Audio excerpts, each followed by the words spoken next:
At my fifth wedding anniversary dinner, my father-in-law stood up before 50 of our wealthiest friends and mocked me for keeping his son's shirts ironed on a bookkeeper's salary. But the moment I spoke up to defend myself, my husband struck me across the face. The sharp crack echoed through the country club, and instead of gasping in horror, his elite family burst into laughter. I held back my tears, took out my phone, and made exactly one call. "Dad, I need you here," I said. My husband just laughed louder, mocking my father as a retired mechanic in a rusty pickup truck who could do nothing to help me. He had absolutely no idea what was about to happen. Before I continue this story, let me know where you are watching from in the comments below. Hit like and subscribe if you have ever had to stand up to a toxic family member who severely underestimated your worth. My name is Julia, and at 33 years old, I found myself standing in the center of an ultra-exclusive Chicago country club, realizing my entire marriage was a beautifully decorated lie. For 5 years, I had played the role of the quiet, supportive wife to Nathan, a 35-year-old man who cared more about his image than his reality. The room was dripping with wealth. Crystal chandeliers cast a warm, golden glow over 50 of Chicago's elite, all gathered to celebrate our milestone. White orchids cascaded down the center of each table, and waitstaff in crisp white jackets poured vintage champagne into crystal flutes.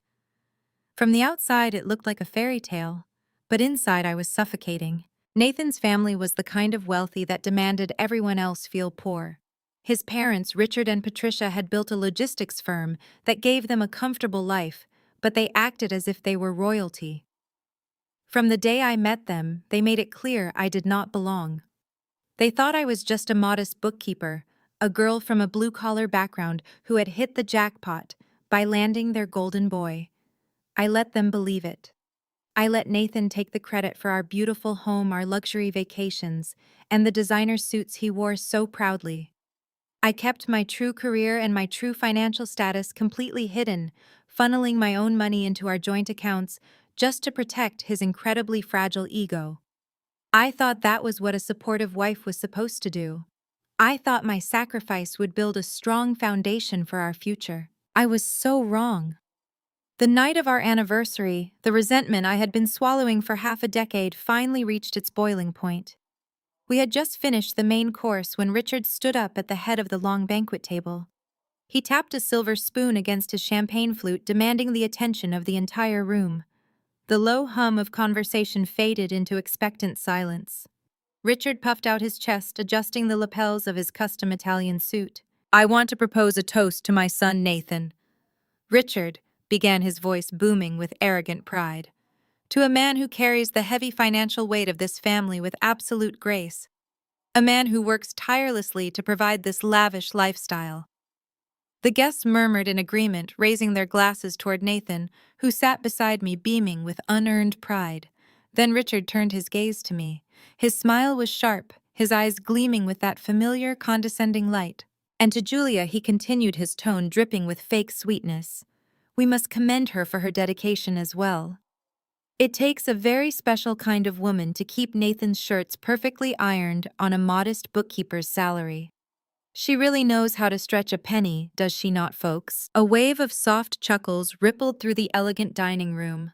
Across the table, Nathan's sister Amanda took a slow sip of her wine and let out an audible snicker, her eyes raking over me with undisguised contempt. I looked at Nathan, waiting for him to defend me, waiting for him to tell his father that the joke was out of line. Instead, Nathan was chuckling along with them, raising his glass to his father's insulting toast. In that single moment, something inside me snapped. The years of biting my tongue, of hiding my bank statements, of smiling through their relentless passive-aggressive attacks, all of it evaporated. I looked around the room at these 50 wealthy strangers laughing at my expense, and I realized I was done protecting a man who would not even protect me from a dinner party joke. I paid for the imported Wagyu beef they were currently chewing. I paid for the vintage champagne they were using to toast his supposed brilliance. I even paid for the silk tie around Nathan's neck. I calmly set my silver fork down on the pristine white tablecloth.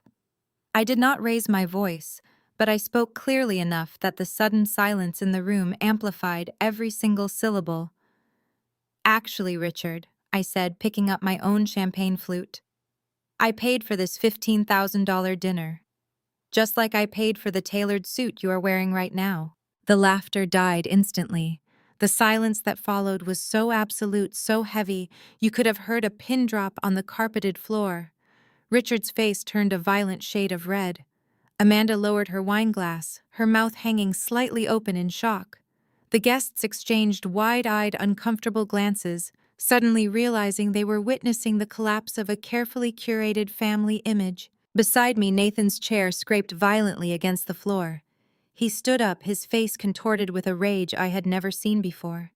Furious at the public humiliation, furious that the illusion of his supreme provider status had been punctured in front of his peers, he stormed around the back of my chair. Before I could even stand up to face him, Nathan's hand swung out. The sharp, ringing crack of his palm striking across my left cheek echoed off the high ceilings of the banquet hall. The physical force of the slap jerked my head to the side. My skin burned instantly, a hot, stinging fire spreading across my face. For a fraction of a second, the room held its breath. I expected gasps of horror. I expected anyone to step forward and intervene. But this was Nathan's family. The silence broke when Amanda let out another sharp, cruel snicker. Soon, several of their elitist guests were actually chuckling, whispering behind their hands, about my lack of class, about how I had provoked him, about how I deserved to be put in my place for speaking to my betters that way. Nathan leaned down, gripping my upper arm with a bruising force. His fingers dug into my skin as he pulled me roughly toward him, his breath hot against my ear. His cologne, the $300 bottle I had purchased for his birthday, suddenly made me nauseous. "You are embarrassing me," he whispered violently, his voice a venomous hiss. "You are acting like trash in front of my family. Just like you ruined our Aspen vacation when you pitched a fit over paying for my golf club memberships. You are lucky we even tolerate you in this family. You keep your mouth shut, or I promise you I will ruin your life." The action-based backstory was right there in his grip and his hissing words. He was reminding me of my place, demanding that I continue to be the secret financial pillar while allowing them to treat me like a peasant. He expected me to cry. He expected me to lower my head, to apologize for ruining his night, to accept the physical and emotional abuse just to keep the peace. I pulled my arm free from his grip with a sudden, forceful jerk. I did not shed a single tear. I did not look at the floor. Unblinking, I stared directly into his furious eyes. I reached into my designer clutch, pulled out my phone, and dialed the one number I knew by heart. The phone rang twice before the deep, familiar voice answered on the other end. "Dad, I need you here," I said, my voice cold and steady. "I am at the country club." Nathan burst into loud, theatrical laughter, throwing his hands up in the air for the guests to see.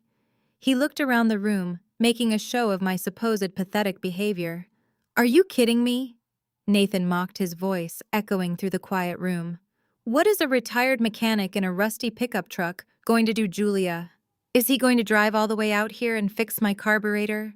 Is he going to change my oil to teach me a lesson?" Amanda laughed louder this time, her voice shrill and grating. Richard shook his head, muttering about blue-collar trash. The guests watched like it was a reality television show, waiting for the poor delusional wife to be escorted out the back door. I reached up and wiped a small drop of blood from the corner of my lip where his ring had caught my skin. I looked at the blood on my fingertip, then looked back at the man I had wasted 5 years of my life supporting. I felt a cold, calculating smirk spread across my face. "No," I said softly, but with enough venom to make his smile falter for just a second. "He is not going to fix your car, Nathan. He is going to fix my mistake of marrying you." Before the echo of my words could fully settle over the stunned banquet hall, Patricia stepped out from the crowd of onlookers. My mother-in-law moved with the terrifying speed of a woman whose social standing was under direct threat. Her diamond earrings caught the light from the chandeliers as she marched toward my chair. She did not look at her son. She did not reprimand Nathan for striking his wife in front of 50 people. Instead, she snatched a white linen napkin from the center of the table and shoved it hard against my chest. "Wipe your mouth and go to the restroom right now," Patricia ordered, her voice a harsh, frantic whisper, meant only for me. You are ruining the event photographer shots. Go fix your face before you embarrass this family any further. I let the napkin fall onto the floor. I did not break eye contact with her. The absolute audacity of this woman to witness her son physically assault me and immediately worry about the lighting for the anniversary photos was sickening. But it was exactly who she was. Patricia was the ultimate architect of the Lawson family facade. When she realized I was not going to run away and hide my bruised cheek, Patricia spun around to face the silent room. She pasted on a brilliant, entirely fake smile, spreading her arms wide, as if she were hosting a charity gala rather than managing a domestic assault. Please excuse the tension, everyone, Patricia announced loudly, her voice practically dripping with artificial sweetness. You all know how hard Nathan has been working lately. The stress is simply unimaginable. Our family logistics firm is in the final stages of being acquired by Apex Holdings. It is a multi-million-dollar deal that will elevate our company to a global scale. Nathan has barely slept in weeks managing the negotiations. He just had a momentary lapse in judgment due to the immense pressure of securing our financial future. We ask for your understanding. The guests nodded slowly. A few of the older men in the room murmured their agreement, suddenly willing to excuse an act of violence because the magic words Apex Holdings had been spoken. In their elite circle, money excused everything. Patricia turned back to me, her fake smile dropping instantly. Get up, Patricia demanded, her voice dropping back to a venomous hiss. You have done enough damage for one night. Go to the bathroom and stay there until we cut the cake. I sat back in my chair and crossed my legs. I'm not going anywhere, Patricia. And you might want to hold off on planning your yacht purchases. That acquisition is not quite the done deal Nathan claims it is. Nathan stepped forward, his fists clenched at his sides, ready to explode again. But before he could reach me, his sister Amanda pushed her way past him. Amanda was wearing a silk dress that cost more than her rent. A dress I knew for a fact was currently sitting on a credit card she could not pay off. She glared at me, her eyes filled with the same arrogant entitlement that ran deep in her family bloodline. Stop lying to these people, Amanda sneered, pointing a perfectly manicured finger at me. You are just a glorified secretary. You did not pay for this dinner. You probably stole a receipt from the waitstaff to make yourself look important. Let us see the card, Julia. Let us see the proof. Amanda lunged forward, her hands grasping wildly for the designer clutch sitting on the table in front of me. She thought she was calling my bluff. She thought she could empty my purse in front of the elite guests and expose me as a fraud who had no money. She truly believed her brother was the billionaire king of Chicago, and I was just the peasant hanging on to his coattails. She reached my bag, but my reflexes were faster. I swatted Amanda's hand away with a sharp, forceful strike that echoed almost as loudly as Nathan's slap. She gasped, recoiling as if she had been burned. Touch my bag. Amanda and I will call American Express right now. I said, my voice projecting clearly across the silent room so every single guest could hear my next words. I will happily ask them to read aloud the $40,000 in business expenses you secretly charged to my corporate card last month. The blood drained from Amanda's face. Her jaw went slack. The entire room of wealthy socialites leaned in closer, captivated by the sudden exposure of financial fraud. Would you like me to tell your friends about those charges, Amanda? I continued, standing up slowly from my chair to tower over her. Would you like me to detail the private villa you rented in Tulum? Or perhaps the $12,000 you dropped at the Cartier boutique on Michigan Avenue? You charged all of it to my name because your own credit score is completely ruined. You do not have a dime to your name. You are a parasite wearing stolen clothes. Amanda took a stumbling step backward. She looked around the room, seeing the judgmental stares of the people she so desperately wanted to impress. Her wealthy friends were whispering, pointing at her designer dress, suddenly doing the math on how she afforded her lifestyle. Amanda opened her mouth to defend herself, but no words came out. She covered her face with her hands and retreated into the crowd, completely humiliated. Nathan was losing his grip on the narrative. The illusion of his absolute power was crumbling piece by piece in front of his most important business contacts. He panicked. He needed to reassert his dominance over the room immediately. He turned his back on me and began snapping his fingers aggressively in the air, scanning the perimeter of the banquet hall. Manager Nathan bellowed, his voice cracking with desperation. "Get the general manager over here right now." From the shadows near the kitchen entrance, the club's general manager stepped forward. He was a tall, distinguished man in a dark suit who spent his life catering to the whims of the ultra-rich. He moved with swift, silent purpose across the carpeted floor. Nathan pointed a shaking finger directly at me as the manager approached the table. "I want this crazy woman escorted off the premises immediately," Nathan demanded, trying to puff out his chest and look authoritative. "She is causing a disturbance, she is harassing my guests, and she is no longer welcome at my event. Call your security team and physically throw her out the back doors." The general manager did not look at Nathan. He did not acknowledge Nathan's demands. He walked right past my furious husband, bypassing the entire Lawson family, and stopped directly in front of my chair.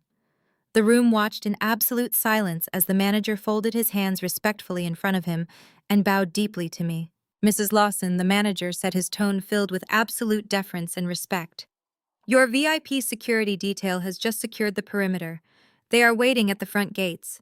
Shall I let them in?" The silence in the room transformed into a thick, suffocating confusion. The wealthy guests traded baffled looks. Patricia grabbed her pearl necklace, her eyes darting between me and the manager. Nathan blinked, his brain completely failing to process what had just happened. He took a step toward the manager, his face twisting in genuine bewilderment. "Lawson!" Nathan shouted, his voice echoing awkwardly off the walls. "Her last name is my last name. I am the Lawson who rented this hall. Who the hell is outside?" I remained standing. I looked at the manager and gave him a slow, deliberate nod. "Let them in," I said. "And please clear the main aisle. My father does not like to be kept waiting." The general manager did not hesitate. He gave me one final nod of absolute respect, a gesture so profound it sent a shockwave of visible panic rippling across Nathan's face. The manager pressed 2 fingers to the discreet earpiece coiled around his crisp collar and murmured a swift command. My husband could not comprehend what was unfolding before him. Why was the most powerful and well-connected hospitality director in all of Chicago taking direct orders from his seemingly invisible bookkeeper wife? Nathan's face turned a mottled, furious shade of purple. The veins in his neck bulged against his tightly knotted silk tie. He stepped aggressively toward the manager, pointing a trembling, accusatory finger directly at the man's chest. "You are fired!" Nathan roared, his voice cracking under the intense strain of his own humiliated ego. "I will have your job for this. Do you hear me? I pay your salary. I am the one bringing millions of dollars of business into this exclusive club. I am the one who brings the prestige. I am the one who commands respect in the corporate world. You listen to me. You do not listen to her. Get security in here and throw this insane woman out onto the street." The manager simply stepped back, his expression entirely neutral, completely ignoring Nathan's frantic outburst. He gestured for his waitstaff to clear the center aisle, exactly as I had commanded. The wealthy guests surrounding us began to shift uncomfortably in their plush dining chairs. The grand illusion of Nathan's absolute authority was shattering into pieces right before their eyes. Desperate to regain control of the narrative and save face in front of his elite peers, Nathan pivoted violently away from the manager. He turned to face his wealthy friends, spreading his arms wide in a pathetic, theatrical display of bravado. "Do not listen to a single word this ungrateful woman says," Nathan announced, his voice booming with forced, desperate confidence. "She is clearly having a mental breakdown. She is just terrified and lashing out because she knows her free ride is finally over. Everyone in this room knows about the Apex Holdings deal. You all know what happens tomorrow morning. That massive equity titan is signing the final acquisition papers. Our family logistics firm will be injected with $50 million in liquid capital. We are ascending to the highest tier of wealth in this entire city. And Julia knows she is not coming with us. I am filing for divorce the very second the banks open tomorrow morning. I am leaving her with absolutely nothing.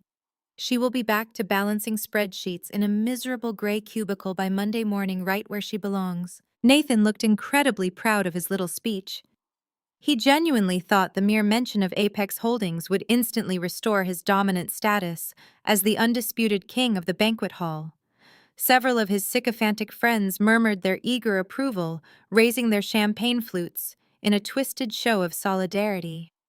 Patricia clapped her hands together, a tight, vicious smile stretching across her face as she looked at me with triumphant venom. But it was Richard who decided to twist the knife. My arrogant father-in-law stepped forward, adjusting his expensive Italian tie, eager to join his son in kicking me while I was supposedly down. He looked at me with an expression of pure, unadulterated disgust. "Let her call her father," Richard mocked loudly, his voice echoing across the silent, captivated dining room. "Let the old man come. It will be a fantastic lesson for both of them to see how real power operates. I bet he is wearing his absolute Sunday best right now. You know, a clean plaid flannel shirt and a pair of faded denim jeans without grease stains on the knees." Richard chuckled darkly, looking around at the captive guests to ensure they were all properly appreciating his cruel, elitist humor. He probably had to scrape together his spare change just to take the city bus all the way out to the country club tonight. Richard continued, his voice dripping with condescension. "I truly hope the gate security makes him use the service entrance around the back. We simply cannot have a retired dirty mechanic tracking motor oil across the imported carpets. This is a respectable establishment, not a garage." The guests laughed again, their wealthy arrogance blinding them to the dangerous reality shifting right under their expensive leather shoes. Amanda snickered from the sidelines, leaning against a table to watch my supposed destruction. I did not flinch. I did not show an ounce of the fear they expected. Instead, I reached out and wrapped my fingers around the crystal water goblet resting on the pristine tablecloth in front of me. I raised it to my lips and took a slow, deliberate sip, letting the cool water soothe my dry throat. I set the glass down with a soft, definitive clink that commanded the room's undivided attention. "My father has not taken a bus in 20 years. Richard," I said, my voice steady, icy, and carrying clearly across the grand room. I locked eyes with my father-in-law, watching his smug, wrinkled smile falter for just a fraction of a second. "And he has not worn a flannel shirt since the day he bought out the massive timber conglomerate that tried to fire him when I was a child," I stated, the words striking like stones. "He does not fix carburetors anymore. He buys the massive industrial companies that manufacture them. He owns the supply chains you rely on. And right now he is very, very upset that his daughter has a red mark on her face." The heavy truth hung in the air, sharp and unforgiving. The chuckles died instantly in the throats of the elite guests. Amanda stopped mocking me and took a slow, terrified step backward, her eyes darting nervously toward the heavy oak doors at the back of the hall. The atmosphere in the room plummeted to freezing. But Richard was entirely too blinded by his own towering arrogance to read the changing temperature of the room. He refused to believe that the quiet, unassuming woman he had bullied relentlessly for 5 years came from anything other than absolute poverty. The very idea that my family could rival, let alone eclipse, his own pathetic crumbling wealth enraged him beyond all reason. Richard stormed forward, his face turning a dangerous shade of crimson. He completely invaded my personal space, stepping so aggressively close that I could smell the stale, expensive scotch on his harsh breath. He raised his hand and pointed a thick, accusatory finger just inches from my nose. "Do not stand there and lie to my friends!" Richard spat, his face twisting into a mask of ugly, violent intimidation. "You are a fraud, Julia. A pathetic, desperate fraud who thought she could play in the major leagues. We are the titans of this industry. You are a leech. You have spent 5 miserable years sucking the resources and the life out of my son. You thought you could sink your greedy claws into our family and ride our coattails to the very top of society. But you are nothing. You are a nobody from nowhere. And let me make this absolutely clear to you right now, Julia. You will never see a single dime of our upcoming multi-million-dollar windfall." Richard practically vibrated with rage, his finger trembling violently in front of my face. When Apex Holdings wires those massive funds tomorrow morning, you will be thrown out onto the street with nothing but the cheap clothes on your back, he growled, spit flying from his lips. You and your pathetic mechanic father are entirely beneath us. You are peasant trash, and tonight we are taking out the garbage. I stood perfectly still. I did not back away from his pointing finger. I did not cower from his pathetic attempt at physical intimidation. I just looked at him with eyes as cold and unforgiving as glacial ice. I could see the sweat forming on his brow, the desperate need to exert dominance over a situation that was rapidly slipping through his fingers. You really love saying the name Apex Holdings, Richard? I replied softly, my voice cutting through his rage like a finely sharpened blade. You treat that company like it is your ultimate savior. You speak about it like it is the only thing keeping you from complete ruin. You should probably hold on to that warm, secure feeling for the next few seconds, because it is about to disappear forever. Richard opened his mouth to shout another vicious insult to reassert his imaginary dominance over me, but the sound never materialized. A deafening explosive crash echoed through the massive venue. The heavy oak double doors at the far end of the banquet hall swung open with such terrifying violent force that they slammed against the interior walls, the sound mimicking a gunshot. The incredibly loud bang caused several of the wealthy guests to scream and jump frantically from their seats. The crystal glasses on the dining tables rattled heavily against the fine china. The very air in the room seemed to freeze. The string quartet in the corner had long since stopped playing, leaving only the sound of heavy synchronized footsteps echoing against the polished marble floors. Nathan spun around, his jaw dropping in pure, unadulterated shock.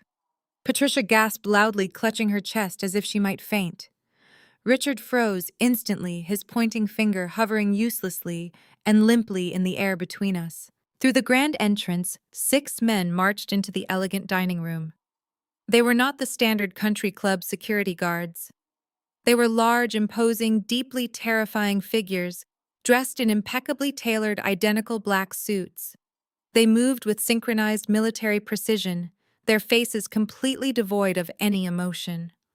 They did not speak a single word to the frightened guests. The men fanned out instantly across the room. They moved with overwhelming authority, pushing heavy dining tables aside without breaking a sweat and forcing the wealthy elite guests to scramble backward out of their way. They formed a solid, impenetrable human wall on either side of the main center aisle. They expertly established a clear, heavily guarded, and completely unobstructed pathway directly from the grand entrance to the exact spot where I stood. The entire banquet hall held its collective breath. 50 of Chicago's wealthiest citizens stared at the grand entrance, utterly paralyzed by the sudden, shocking display of overwhelming power. The 6 men stood at absolute attention, securing the terrified room for the single commanding figure who was walking slowly and deliberately behind them. The 6 men in tailored black suits did not wait for Nathan to give his approval. They stepped fully into the lavish banquet hall, moving with a synchronized, chilling efficiency that instantly silenced any remaining murmurs from the elite crowd. They formed 2 perfect lines, their broad shoulders and emotionless faces, creating a human barricade that sliced directly through the center of the room.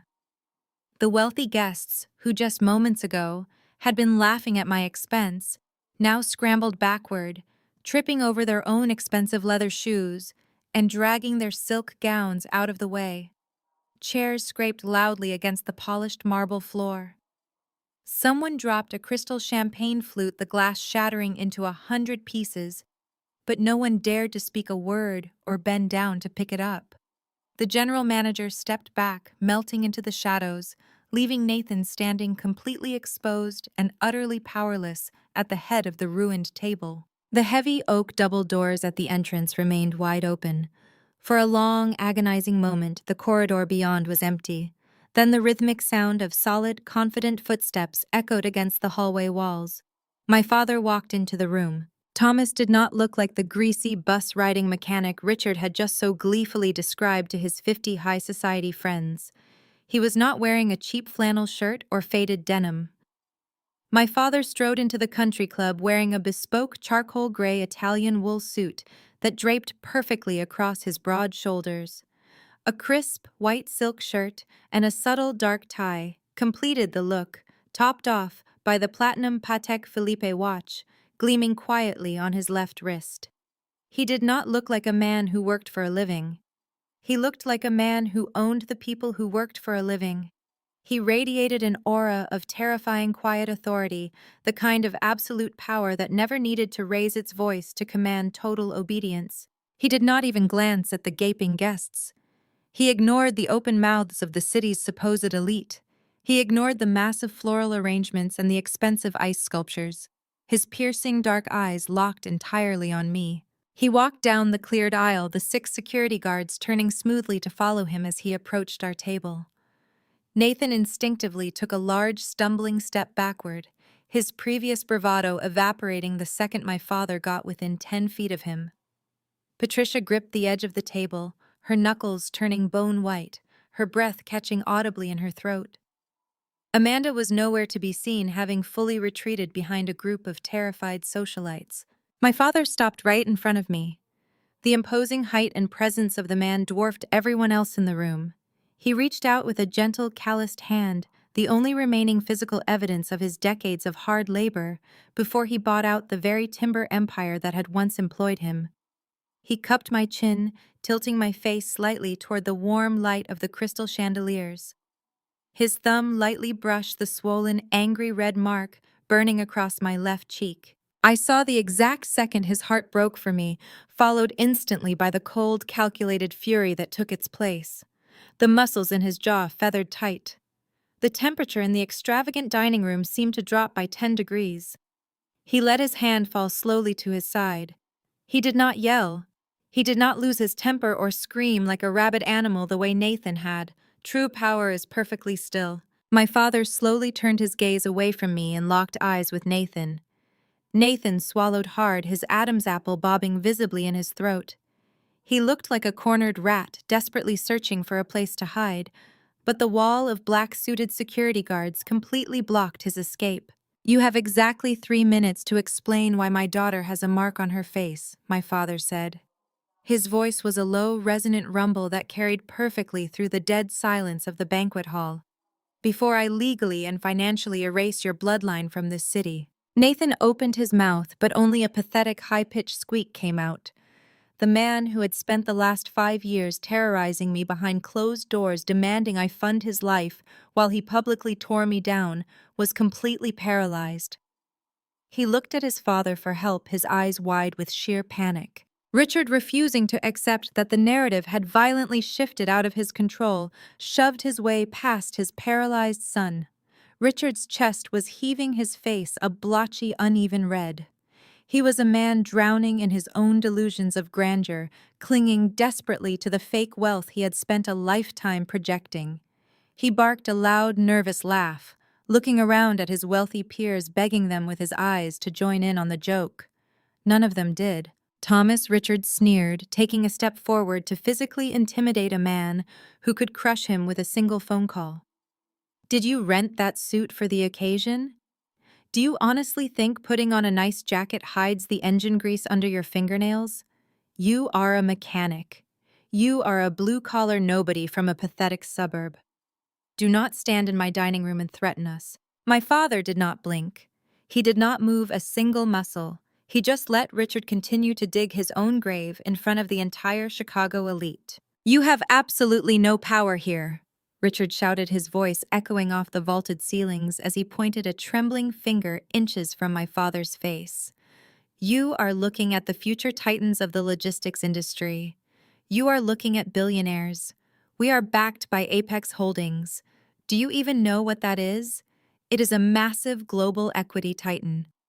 Tomorrow morning, they are acquiring our firm for $50 million in liquid cash. We have a signed term sheet. We have the best corporate lawyers in the state. Once the ink dries tomorrow, my son is divorcing your lying leech of a daughter, and we are leaving her with absolutely nothing. We are untouchable." Richard stood on his tiptoes, trying desperately to match my father's height, panting heavily from the exertion of his own frantic screaming. He felt victorious. He truly believed that shouting the name of the private equity firm would magically banish the terrifying reality standing right in front of him. My father looked down at Richard's trembling, pointing finger. Then he looked at the half-empty glass of expensive red wine resting on the table right next to Richard's hand. My father did not raise his voice. He did not argue about the rented suit. He simply reached into the breast pocket of his bespoke jacket. His movements were slow, smooth, and entirely unbothered. He pulled out a thick, heavy, matte black business card with gleaming gold embossed lettering. He held it between his index and middle finger, letting the luxurious weight of the card catch the light of the chandeliers. Apex Holdings. You say, my father whispered the quiet words, hitting the room with the force of a physical blow. He flicked his wrist. The heavy black card tumbled through the air and dropped directly into Richard's crystal wine glass. A small splash of dark red vintage Merlot spilled over the rim and stained the pristine white tablecloth. The room remained suspended in absolute terror. No one breathed. Richard stared at the floating card. His arrogant sneer faltered. He looked at my father, then down at the glass, his brow furrowing in deep, panicked confusion. With a visibly shaking hand, Richard reached his thick fingers into the wine glass. He fished the dripping black card out of the red liquid. The gold lettering completely repelled the wine shining brightly against the matte black background. Richard held the wet card up to the light. He squinted, reading the gold-embossed title printed directly beneath my father's name.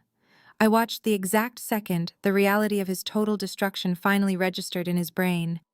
The blotchy red color instantly drained from Richard's face, leaving his skin a sickly pale gray. His jaw went completely slack. The expensive card slipped from his trembling, wine-stained fingers and fell silently onto the ruined tablecloth. His knees buckled. Patricia let out a strangled, terrified gasp, lunging forward to catch her husband by the shoulders before he collapsed entirely onto the floor. Nathan stared at his father in absolute horror, his eyes darting frantically from the dropped business card to the terrifyingly calm man standing beside me. The foundation of their entire fake wealthy universe had just been reduced to ash, and they had not even realized the fire was burning. Richard hit the floor with a heavy, sickening thud, his knees buckling under the sheer weight of a reality his arrogant mind simply could not process.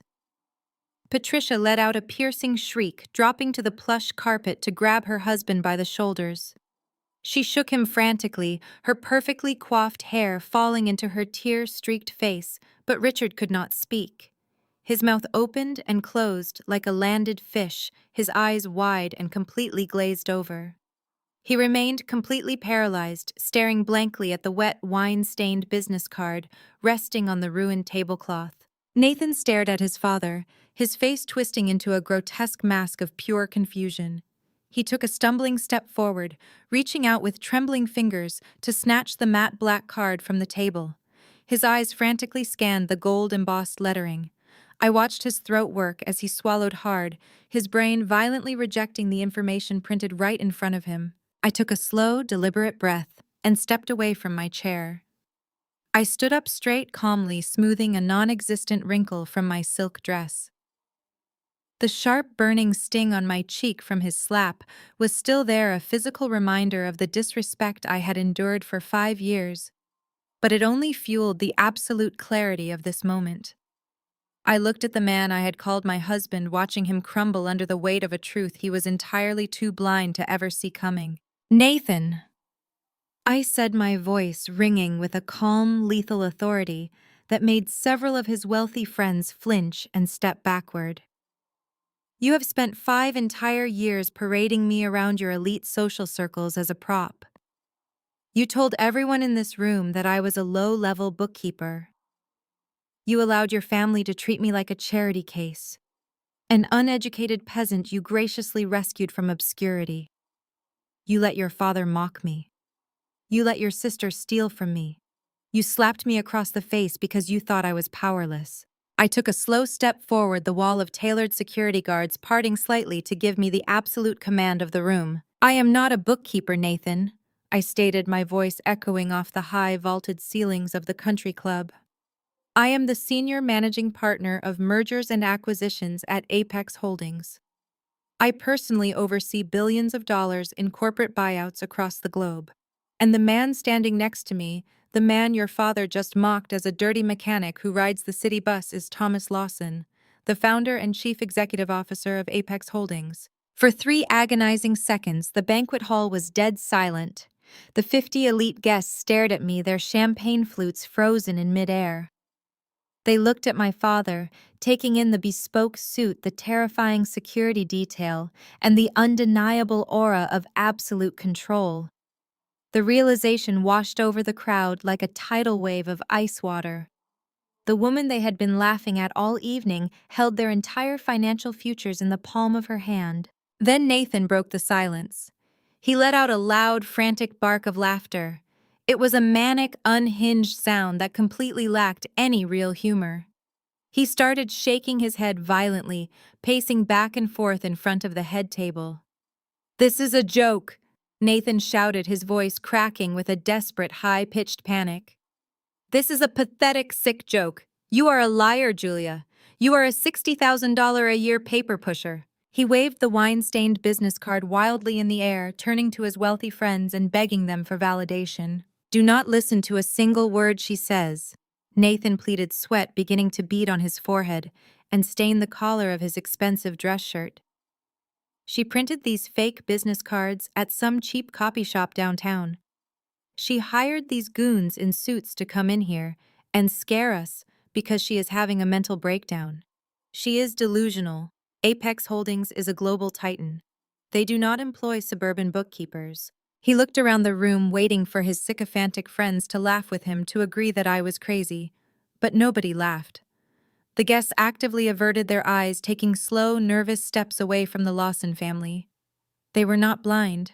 They saw the paralyzing terror on Richard's face as he lay gasping on the floor. They saw the unmistakable power radiating from my father. They knew the truth, even if Nathan was too arrogant to accept it. "You really want to talk about delusions, Nathan?" I asked, my voice slicing through his frantic pacing. "Let us talk about your spectacular career. Let us talk about how you supposedly built this logistics empire with your bare hands." Nathan stopped pacing, his chest heaving as he glared at me. I stepped closer, closing the distance between us, forcing him to look me directly in the eye. I was ready to dismantle the fragile, toxic male ego I had spent half a decade secretly protecting.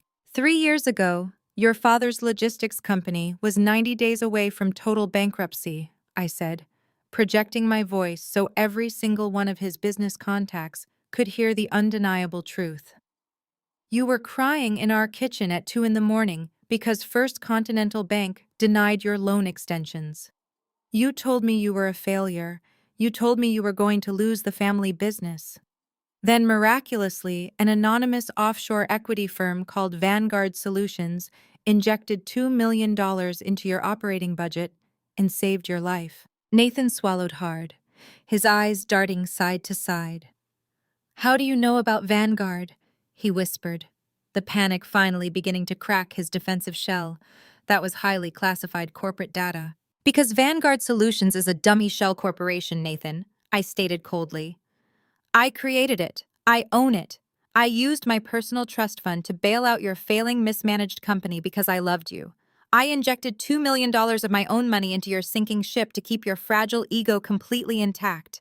Patricia gasped loudly from the floor, covering her mouth with her hands.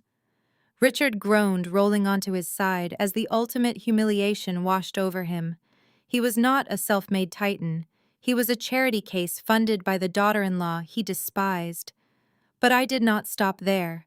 I wanted the entire room to know exactly what kind of man Nathan truly was. "And your massive promotions," I continued, circling him like a predator. "The incredible quarter-end bonuses you bragged about at the country club bar. The sudden elevation to vice president of operations. Your father did not have the liquid cash to pay you those 6-figure bonuses. I did. Every single time you came home bragging about how much money you made, it was actually my money. I wired those funds directly to your father's payroll department under the guise of an anonymous angel investor. I bought your promotions, Nathan. I funded your entire existence just so you could walk around this city feeling like a big, strong man. You did not earn a single dime of your wealth. You are a kept man living on my allowance." The utter destruction of his pride was absolute. Nathan's face contorted into a mask of pure, violent rage. His entire identity, his superiority, his wealth, his status in front of his peers was completely fabricated by the wife he had just struck across the face. He could not handle the humiliation. The idea that he was nothing more than my financial dependent broke whatever was left of his rational mind. "You are lying," Nathan roared, spittle flying from his lips. He lunged forward, completely disregarding the wall of security guards. "Show me the proof. Show me the bank transfers right now. You are trying to ruin me." He reached out violently, his large hands grasping for my designer clutch to get to my phone. He wanted to rip the device from my hands and frantically search my banking applications to prove to the room that I was bluffing. His fingers clamped painfully around my wrist, trying to pry the phone from my grip. My father's security detail immediately stepped forward to crush him, but I raised my free hand, signaling them to stop. I did not need a bodyguard to handle Nathan Lawson.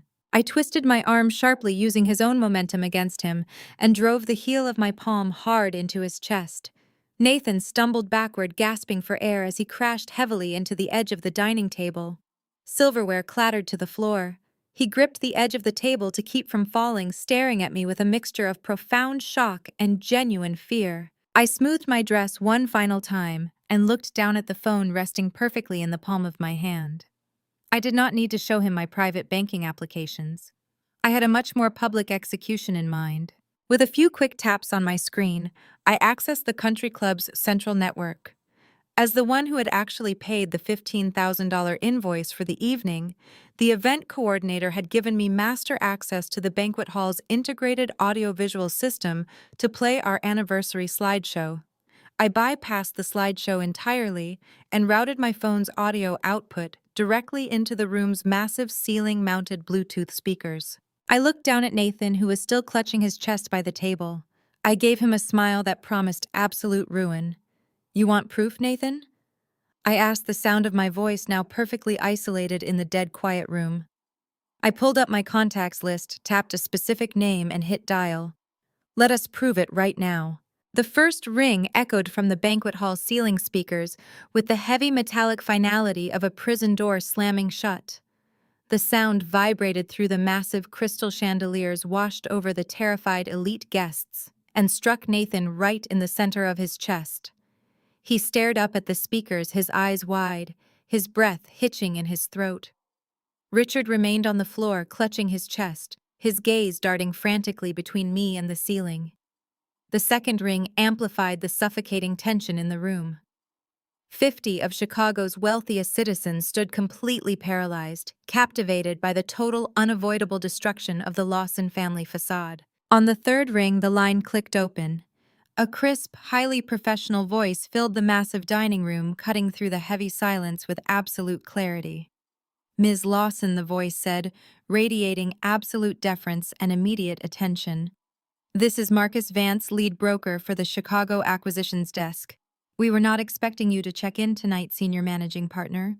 Is there an emergency with the current portfolio?" I kept my eyes locked on Nathan. His face drained of whatever color he had left. His jaw trembled. He was looking at the woman he had belittled for 5 years, finally realizing he had been sharing a bed with the very apex predator of his industry. He had spent half a decade treating me like a mathematically competent servant, never once bothering to look past his own towering ego to see the empire I commanded. "No emergency." "Marcus," I replied, my voice projecting clearly into the microphone of my phone, broadcasting perfectly through the overhead speakers. "But there is a change in directive regarding the Lawson Logistics acquisition. The $50 million buyout scheduled for tomorrow morning." "Of course, Ms. Lawson," Marcus responded instantly, the faint sound of keyboard clacking echoing through the speakers. "I have the term sheets right in front of me. The legal teams are standing by for the final signatures at 8 o'clock tomorrow morning. How would you like to proceed?" "Cancel it," I commanded, the two words slicing through the room like a guillotine. "Pull the offer entirely. Kill the deal." There was a brief, highly professional pause on the other end of the line. "Understood, senior managing partner," Marcus said, without a single hint of hesitation or surprise. May I log the official reason for the sudden withdrawal for the legal department? I looked down at Richard, who was now weeping openly on the carpeted floor. Then I looked at Patricia, whose mouth was hanging open in a silent scream of agony. Finally, I looked back at Nathan, watching the last shreds of his pride turn to dust. Log it as a terminal breach of ethics, I stated coldly, my voice ringing with total authority. They failed the character clause. The Lawson family is toxic, their management is incompetent, and their business practices do not align with the core values of Apex Holdings. Liquidate our initial shadow investments, initiate the clawback protocols for the shadow funding I provided over the last 3 years, and blacklist their firm from any future negotiations with our subsidiaries. Shut them out of the market entirely. Consider it done, Ms. Lawson, Marcus replied smoothly. I am sending the termination notices to their board of directors right now. The buyout is officially dead. Have a pleasant evening. The call disconnected with a sharp beep. The silence that followed was absolute and terrifying. It lasted for exactly 4 seconds. Then Nathan's phone began to vibrate violently inside his tailored suit jacket pocket. He flinched as if he had been physically burned. Slowly, with trembling, uncoordinated fingers, he reached into his pocket and pulled out his device. The screen was lit up with dozens of urgent notifications. Before he could even unlock it to read the incoming disaster, Richard's phone began ringing from the floor. Then across the banquet hall, 3 other men who served on the Lawson Logistics Board of Directors reached into their pockets as their phones erupted in a symphony of panicked chimes and emergency alerts. The automated termination notices from Apex Holdings were hitting their inboxes. The reality of their total financial ruin was arriving in real time. Nathan stared at his screen, his eyes scanning the urgent, frantic emails from his corporate lawyers. The $50 million was gone. The $2 million shadow lifeline I had secretly provided was being legally clawed back by my financial operatives. His company was not just failing, it was completely dead. He dropped his phone onto the marble floor, the glass screen shattering, a perfect visual metaphor for his life and his legacy. Patricia could no longer hold back her panic. The grand architect of the Lawson family illusion finally cracked under the immense weight of poverty. She began to hyperventilate, taking short, ragged, wheezing breaths as she clutched her expensive pearl necklace. Her chest heaved violently. She stumbled backward, knocking over a heavy wooden chair, her eyes wide with the raw, unfiltered terror of a woman who just realized she would have to sell her designer wardrobe just to pay her grocery bills. She sank to the floor next to her sobbing husband, utterly broken, gasping for air as her social standing evaporated into thin air. The elite guests who had spent the evening drinking Lawson champagne and laughing at my expense began to physically back away. They saw the blood in the water. They recognized that associating with Nathan and his family was now a terminal career move. They whispered frantically among themselves, casting terrified, respectful glances in my direction. I was no longer the quiet bookkeeper, I was the executioner. But the Lawson family arrogance was a deeply ingrained disease, a sickness that ran deep in their veins, and it flared up one final, desperate time.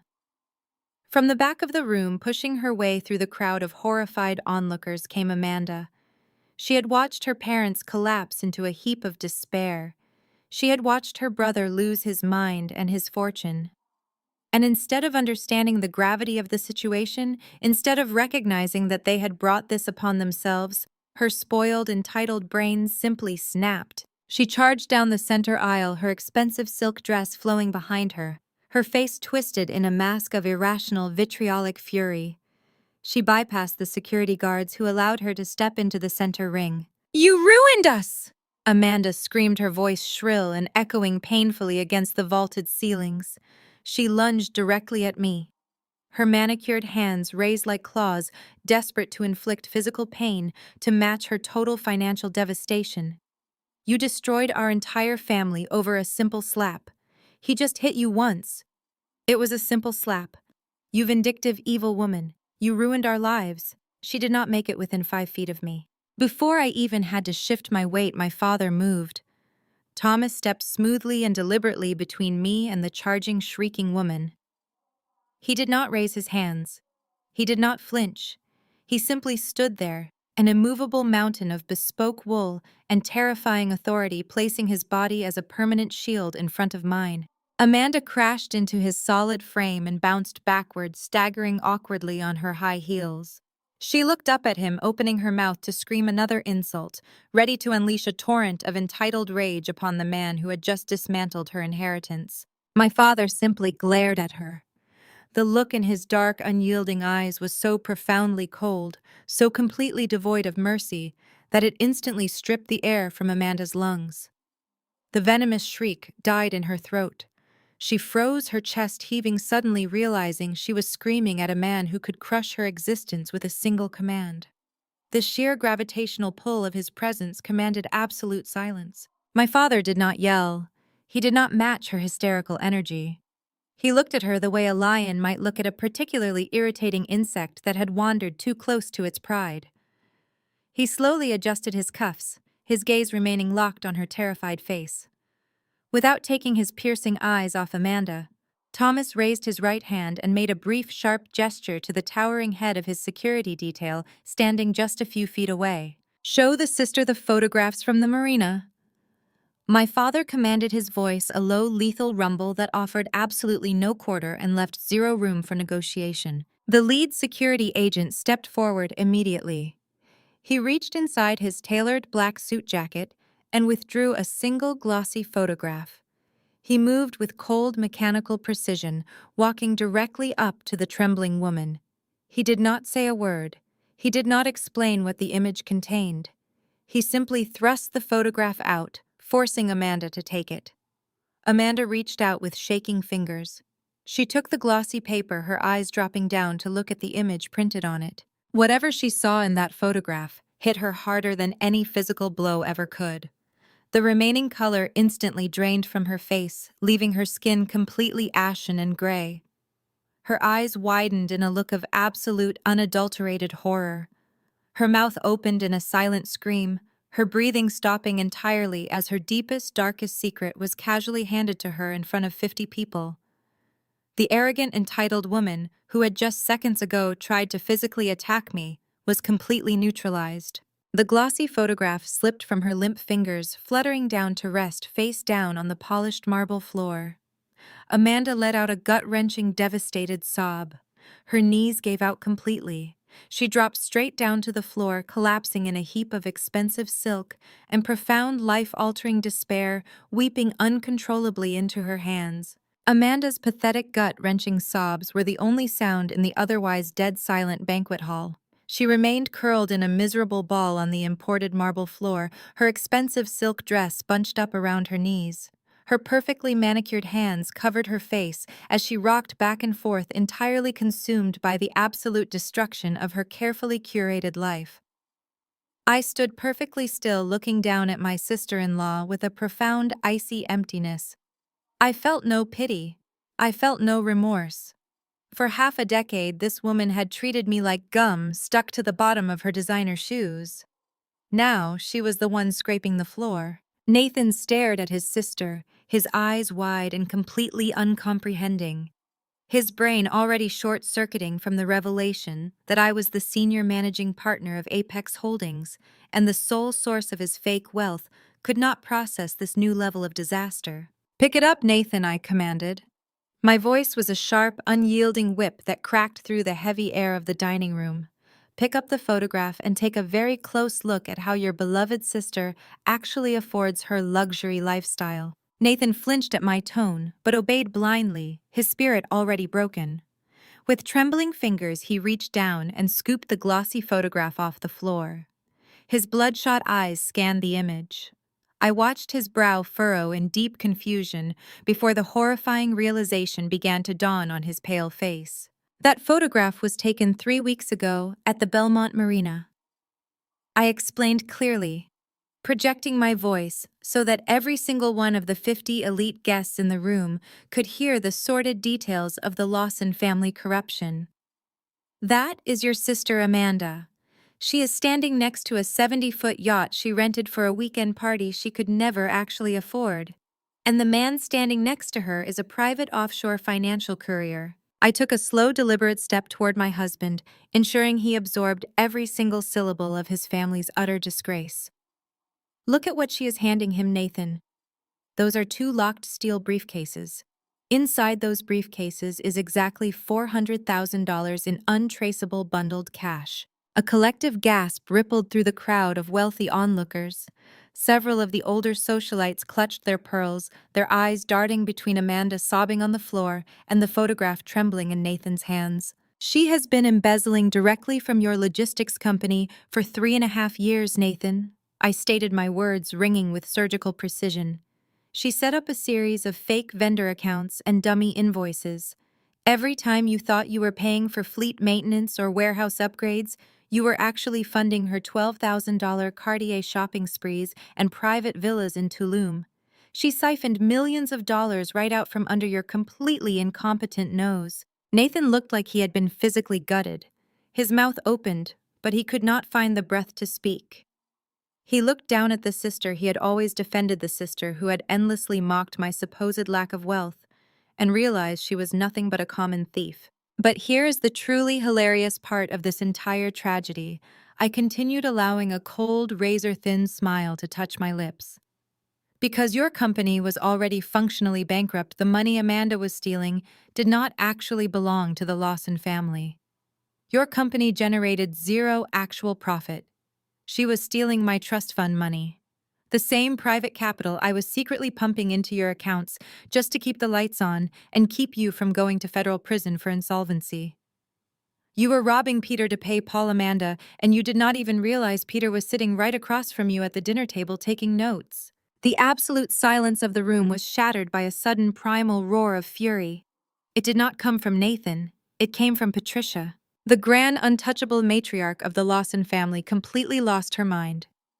The pristine high society facade she had spent 40 years cultivating instantly dissolved, revealing the vicious cornered animal underneath.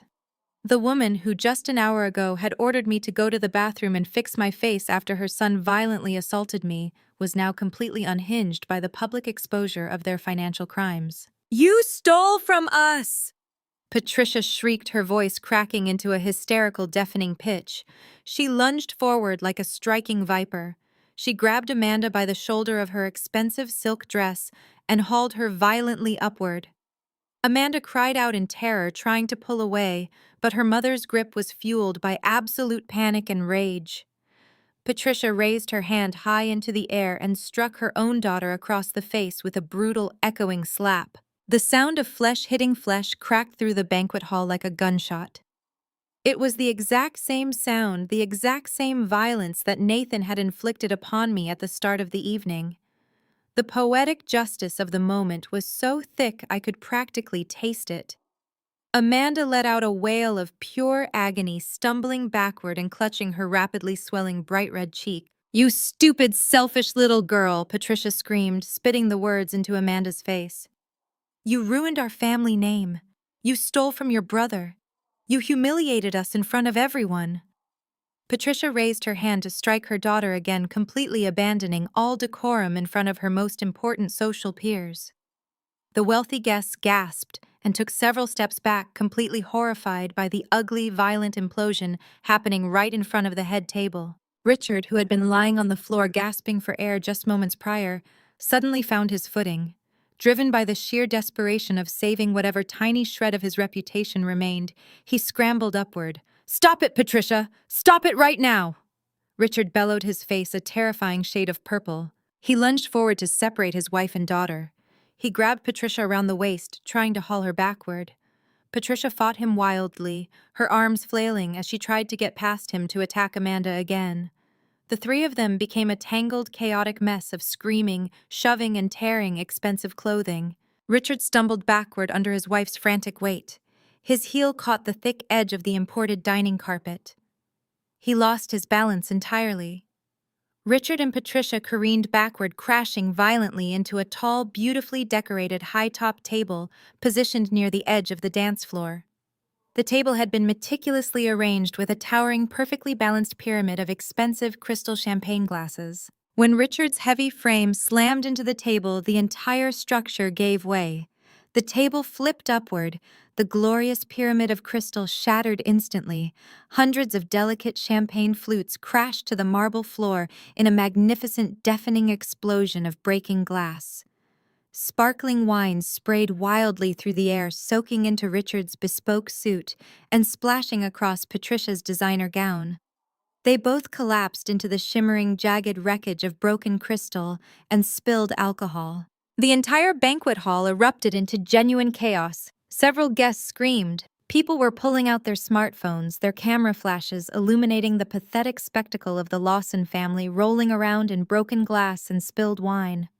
The absolute titans of Chicago industry were tearing each other apart like feral dogs in an alleyway. I stood beside my father watching the destruction with total, unwavering calm. The 6 men in black suits formed a protective semicircle around us, ensuring none of the flying glass or flailing limbs came anywhere near our position. Richard pushed himself up onto his hands and knees, his breath coming in ragged, wheezing gasps. His hands were bleeding from small cuts. His expensive suit was ruined, soaked through with sticky champagne. He looked around the room, seeing the disgusted, horrified faces of the corporate friends he had spent decades trying to impress. He saw the camera phones recording his ultimate downfall. His mind snapped. The sheer weight of his humiliation demanded a target, and he turned his bloodshot, furious eyes toward me and my father. Sweating profusely, a vein pulsing violently in his forehead, Richard dragged himself to his feet. He ignored his weeping daughter and his hyperventilating wife. "Fine," Richard roared at the top of his lungs, his voice shaking with absolute unhinged denial. "Fine. You want to pull the acquisition? Pull it. We do not need your dirty money. We do not need your pathetic company. Keep your billions." He pointed a shaking, bleeding finger at my father, his chest heaving with desperate defiance. "Do you hear me, Thomas? We are the Lawsons. We do not need Apex Holdings to survive. We have built an empire on our own merit.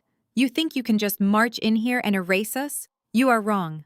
We have massive, unlimited lines of credit with First Continental Bank. We have banked with them for 30 consecutive years. I play golf with their board of directors. We have completely unrestricted access to tens of millions of dollars in emergency capital. We can survive this minor setback. We can survive without Apex. We are untouchable." Richard stood amidst the broken glass, panting heavily, looking around the room as if he expected his peers to suddenly break into applause for his brave, defiant speech. He truly, genuinely believed that his long-standing banking relationships would magically protect him from the financial execution I had just initiated. He thought he still had a safety net. My father stood perfectly still. He did not look angry, he did not look threatened. He simply looked at Richard the way a mathematician might look at an error in a basic equation. Thomas let out a slow, dark chuckle. It was a deep, resonant sound that carried absolutely no warmth. It was the sound of a man who held the entire world in his hands and found the struggles of lesser men entirely amusing. The low rumble of his laughter instantly silenced Richard's frantic breathing. The room went dead quiet once again, every single person waiting for the hammer to finally fall. My father did not raise his voice. He simply raised his right hand and snapped his fingers once. The sharp, singular crack echoed loudly through the tense, freezing air of the banquet hall. From behind the impenetrable wall of black-suited security guards, a new figure stepped forward into the harsh light. It was not a bodyguard. It was an older, distinguished man wearing a sharp navy pinstripe suit and wire-rimmed glasses. He moved with the swift, calculated precision of a seasoned corporate killer. He was my father's lead acquisitions attorney. The attorney stopped exactly one step behind my father's right shoulder. In his hands, he held a thick, heavy leather binder. The binder was tightly sealed with a prominent, bright red security tab, indicating top-level corporate confidentiality. My father kept his dark, piercing eyes locked entirely on Richard's pale, sweating face. He did not blink. He did not offer a single shred of mercy. "You might want to check who owns your bank now, Richard." The attorney did not utter a single word. He stepped up to the overturned champagne-soaked table and placed the heavy leather binder down with a resounding thud. The bright red security tab glowed like a warning light in the dimming ambiance of the banquet hall. He slid the binder across the polished wood until it bumped directly against Richard's trembling, bleeding hands. Richard stared at the leather cover as if it were a live explosive. He wiped a mixture of sweat and spilled wine from his forehead, leaving a faint streak of blood across his brow. He looked up at my father, his eyes silently pleading for this to be a bluff, a cruel negotiation tactic. But Thomas Lawson did not bluff. "Open it," my father instructed, his voice ringing with absolute, unshakable authority. "Read the terms of your own execution." With violently shaking hands, Richard grasped the cover and flipped it open. His bloodshot eyes darted across the thick, heavily redacted pages of financial legalese. The silence in the room was so profound that the soft rustle of the turning pages sounded like cracking ice. "First Continental Bank is a cautious institution," my father said, projecting his voice so every elite guest in the room could hear the exact mechanics of Richard's ruin. "They do not like keeping toxic, high-risk corporate debt on their books, especially when the company holding that debt is bleeding cash and surviving entirely on anonymous shadow investments." 2 days ago, their risk assessment board decided to package and sell off a massive bundle of non-performing commercial loans. My private equity division purchased the entire bundle for pennies on the dollar. Richard gasped, a wet, choking sound that rattled deep in his chest. His fingers gripped the edges of the binder so tightly his knuckles turned completely white. He was staring at the transfer of ownership documents, complete with the authorized signatures of his golfing buddies on the bank's board of directors. They had sold him out without a second thought. "You see, Richard?" My father continued, pacing slowly in front of the table like a predator circling a wounded animal. "Those loans were highly leveraged. Your banking friends only extended your credit lines because they knew Apex Holdings was scheduled to buy your pathetic logistics company tomorrow morning. The loans were entirely secured against the impending acquisition. But as my daughter so eloquently demonstrated a few moments ago, that deal is now dead. The acquisition is canceled." Patricia let out a soft, whimpering moan from the floor, crawling away from the broken glass and clutching her ruined designer dress. Amanda remained frozen still, staring blankly at the photograph of her own criminal embezzlement. Richard looked up from the binder, his face completely devoid of color. "The default clauses," he whispered, his voice cracking into a high-pitched wheeze. "Exactly," my father replied, coming to a dead stop and looking down at the broken patriarch. "The moment the Apex buyout was officially canceled, the contingency clauses in your commercial loans were activated. You are in immediate terminal default." My father slowly raised his left arm and deliberately pulled back the cuff of his bespoke suit jacket. He glanced down at his platinum watch, studying the face for a brief second, before looking back at Richard. "You have been legally bankrupt since 4 o'clock this afternoon," Thomas stated, his voice a low, terrifying rumble that sealed the Lawson family fate. "The legal injunctions have already been filed with the state courts. The asset freezes are currently active across all of your domestic and international accounts. I own your delivery trucks. I own your distribution warehouses. I own the routing software you claim to have built. I own your corporate headquarters. Because you foolishly signed personal guarantees to secure those loans over the last 3 years. I own your stock portfolios, your retirement accounts, and the very shoes on your feet." Richard collapsed forward, his forehead hitting the open binder on the table. He let out a loud, agonizing wail. It was the sound of a man watching his entire legacy burn to ash in a matter of seconds. He had spent his entire life building an illusion of superiority, stepping on anyone he deemed beneath him. And now he was stripped of everything.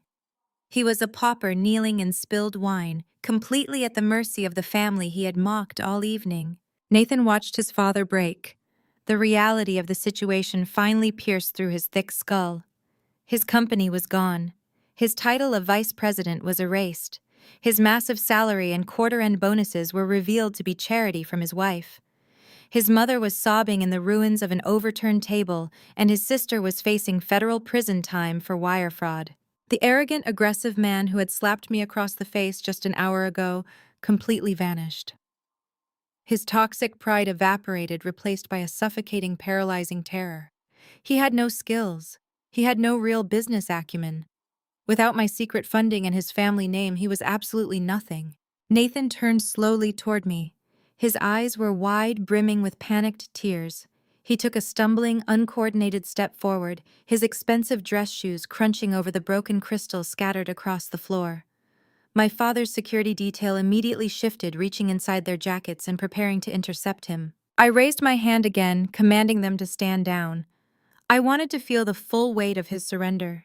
I wanted every single one of his wealthy friends to witness exactly what kind of man Nathan Lawson truly was when the illusion of power was stripped away. He closed the distance between us and fell heavily to his knees.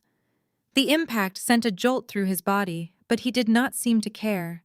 He looked up at me, his face streaked with sweat and tears, his perfectly styled hair falling wildly across his forehead. "Julia," Nathan gasped, his voice cracking into a pathetic, high-pitched whine. "Julia, I am so sorry. I am so sorry for what I did.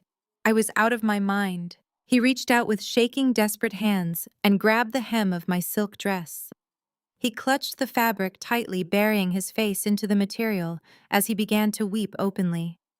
The sound of his sobbing echoed through the silent room, a stark contrast to the commanding, arrogant tone he had used to belittle me earlier. "Please, you have to forgive me," Nathan begged, lifting his tear-stained face to look at me. "I was wrong. I was so wrong. I was stressed about the buyout. I was terrified of losing the company. My family, they put so much pressure on me. They brainwashed me into treating you this way. They told me you were just a bookkeeper. They told me I was better than you. I listened to them and I was stupid. But I love you, Julia. I love you so much. You are my wife. We took vows." I stared down at the man kneeling at my feet. I felt absolutely nothing. No anger, no sadness, just a profound clinical disgust.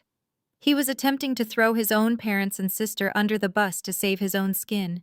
He was using our marriage vows as a shield to protect himself from the financial slaughter I had just orchestrated.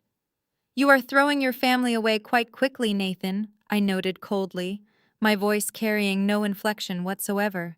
"They are toxic!" he cried out frantically, nodding his head and gesturing toward his father who was still weeping against the table. "You said it yourself. They failed the character clause. They are terrible people, Julia. Amanda stole from us. She stole from the company. You were right to expose her. My father is a dinosaur who ruined the business. I see that now. I see everything clearly. You are the only one who ever truly supported me. You bailed me out. You saved me." He tightened his grip on my dress, his knuckles turning white as he desperately tried to find a lifeline in the wreckage of his life. He needed a way out.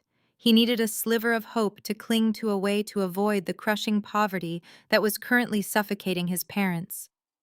His eyes suddenly widened. A manic, desperate spark of inspiration flashed across his tear-stained face. He swallowed hard, his breathing turning ragged as he scrambled to present his final pitch. "Baby, please," Nathan pleaded, his voice rising in a frantic crescendo. "We are not completely ruined. We still have our primary asset. We have the estate in the Hamptons." He looked around the room quickly, as if making sure his bankrupt parents could not hear his plan, before turning his pleading eyes back to me. "The beachfront property, Julia. It is in my name. It is fully paid off, and it is completely insulated from the corporate guarantee clauses. My father cannot touch it, and the bank cannot seize it for the logistics company debt. It is worth at least $12 million on the current market. We can sell it. We can liquidate the property tomorrow. We can take that cash and start over, just you and me." He tried to offer a reassuring smile, but his face contorted into a grotesque grimace of fear. "We can move away from Chicago. We can go anywhere you want. I will be a better husband. I will listen to you. I will let you run the finances. You can start your own firm, and I will support you. Just do not leave me here with them. Do not let your father take everything. Please, Julia, we have the Hamptons estate. We can survive this." I did not move a single muscle. I did not pull my dress from his grasping hands. I simply looked down at him. My eyes were as cold and unforgiving as glacial ice. I studied his terrified, hopeful face, watching him cling to the illusion that he still possessed a single ounce of leverage in this negotiation. He genuinely believed that the multi-million-dollar property was his golden ticket out of the slaughterhouse. He thought he had found a loophole. I took a slow, deliberate step backward. The sudden movement ripped the hem of my silk dress from Nathan's frantic, sweaty grip. He lurched forward, his hands grasping at the empty air, his balance completely thrown off. I looked down at his pathetic kneeling form, watching the desperate hope slowly curdle into confusion as I did not offer the comforting embrace he expected. He looked like a drowning man who had just realized the life preserver thrown to him was made of solid lead. The Hamptons estate, I repeated, letting the words hang in the dead silent air of the banquet hall. You truly believe that $12 million property is your personal safety net. You think you can just sell it and run away from the devastation you and your family have caused. Nathan nodded quickly, swiping a mixture of tears and perspiration from his eyes. He let out a breathless, eager gasp. Yes, Julia. It is in my name. The logistics company creditors cannot touch it. My father has no legal claim to it. We can list the property tomorrow morning. We can take the cash, we can disappear from Chicago entirely, and we can start over, just you and me. We can fix this. I shook my head slowly, marveling at the sheer boundless depths of his ignorance. For a man who had spent 5 years masquerading as a financial titan, parading around exclusive country clubs, and commanding respect from his peers, he knew absolutely nothing about how real wealth was actually managed and protected. You mean the beachfront estate where I personally provided the $3 million cash down payment? I asked, my voice projecting clearly to the rapt audience of socialites and corporate executives surrounding us. The estate where I have quietly paid the $50,000 monthly mortgage from my private trust for the last 4 years, while you blew your fabricated artificially inflated salary on golf memberships, private jet charters, and designer watches. Nathan blinked, his mouth hanging open slightly. He tried to speak, but no sound came out. His brain was desperately trying to catch up to the reality of the situation. You do not own the Hamptons estate, Nathan, I stated, my tone dropping to a lethal, icy whisper that commanded the attention of every single person in the room. You have not owned it for exactly 63 days. I had my lead asset management team draft a transfer of deed. I quietly moved the entire property along with all the surrounding beachfront acreage into a private holding limited liability company completely controlled by Apex Holdings. The property is solely in my name. You have zero equity, zero claim, and zero access to it. You are essentially a squatter who has severely overstayed his welcome in my home. The last shred of hope vanished from Nathan's bloodshot eyes. His jaw went slack. The illusion of his escape route vanished into thin air. How he stammered, his voice barely a weak, trembling croak. Why would you do that without telling me? How could you legally transfer the deed without my signature? Because you forced my hand, Nathan, I answered, relishing the utter destruction of his false reality. And because you are arrogant enough to blindly sign the power of attorney clauses my lawyers buried in our marital agreements years ago. Let me refresh your terrible memory. 2 months ago, I was scheduled to be in Frankfurt for a week-long acquisitions summit. My return flight was delayed, the summit wrapped up entirely early, and I decided to surprise my loving, hardworking husband by coming home 3 days ahead of schedule. I took a slow, purposeful step forward, forcing Nathan to crane his neck to look up at me.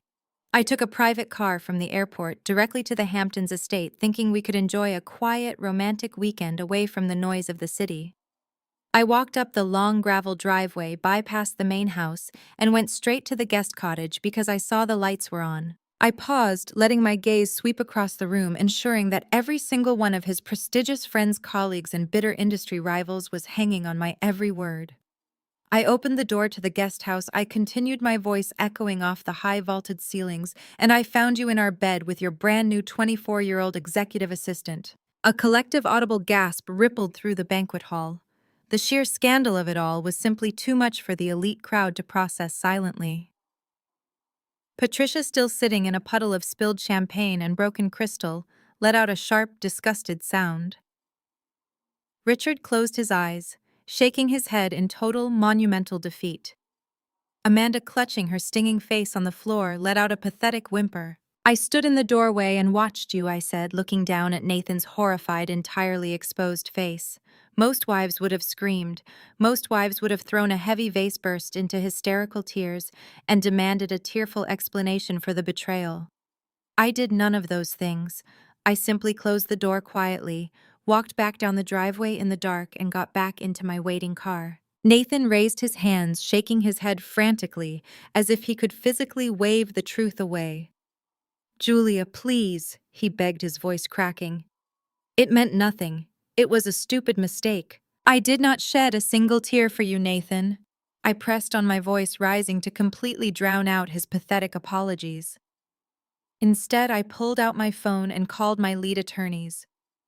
I instructed them to immediately isolate my wealth, transfer the deed of the estate out of your name, using the blind power of attorney, and prepare the preliminary filings for a highly contested fault-based divorce. I secured my real estate before you even had the chance to put your pants back on. You have been living on borrowed time for 2 entire months, and you were too arrogant to even notice the ground disappearing beneath your feet. The humiliation saturating the room was absolute. Nathan remained frozen on his knees, his hands resting limply on his thighs. He was completely, thoroughly exposed.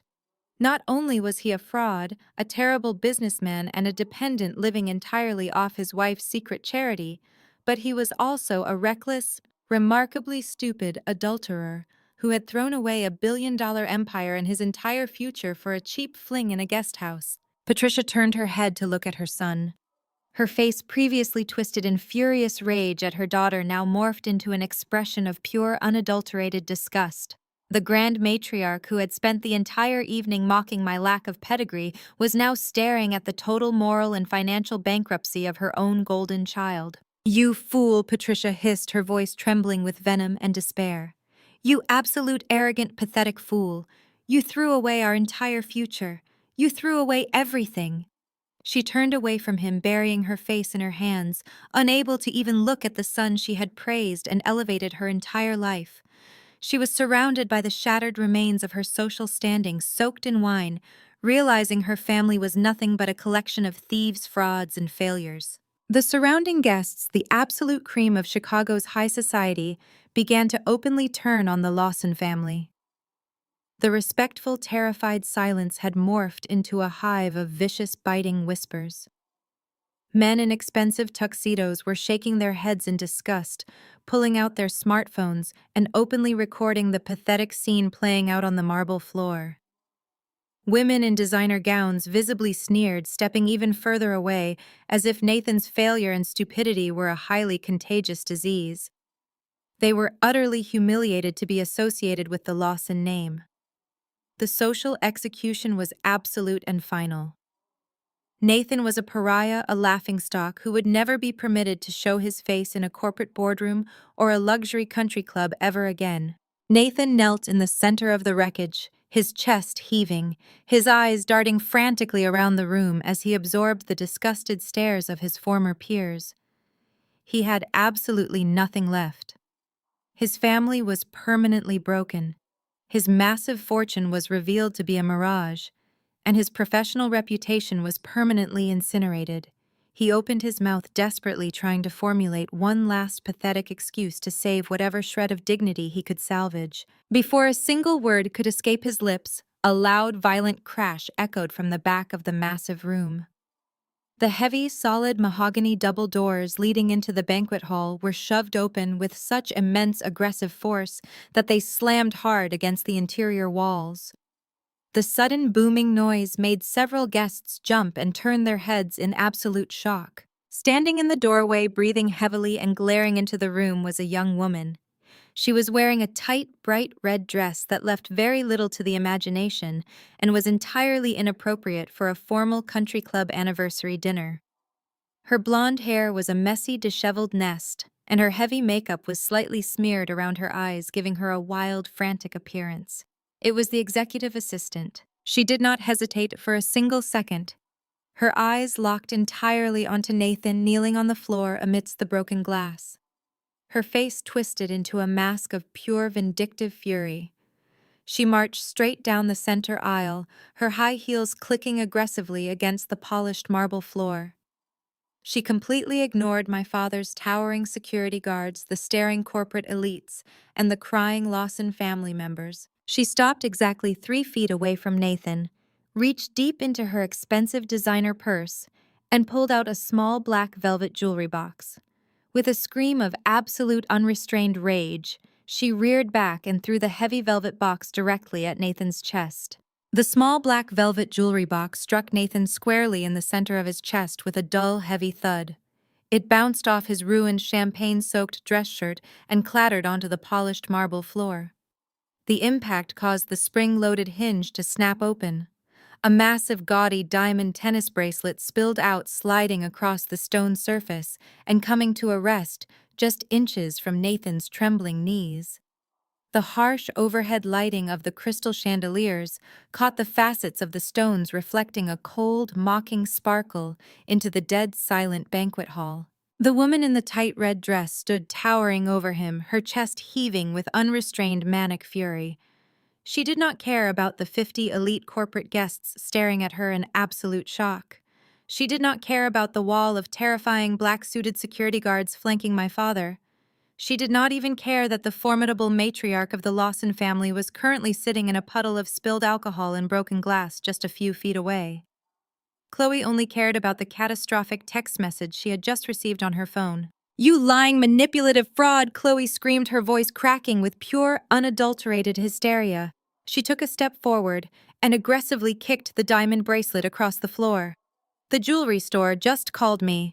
The final payment bounced. Your exclusive black card was completely declined.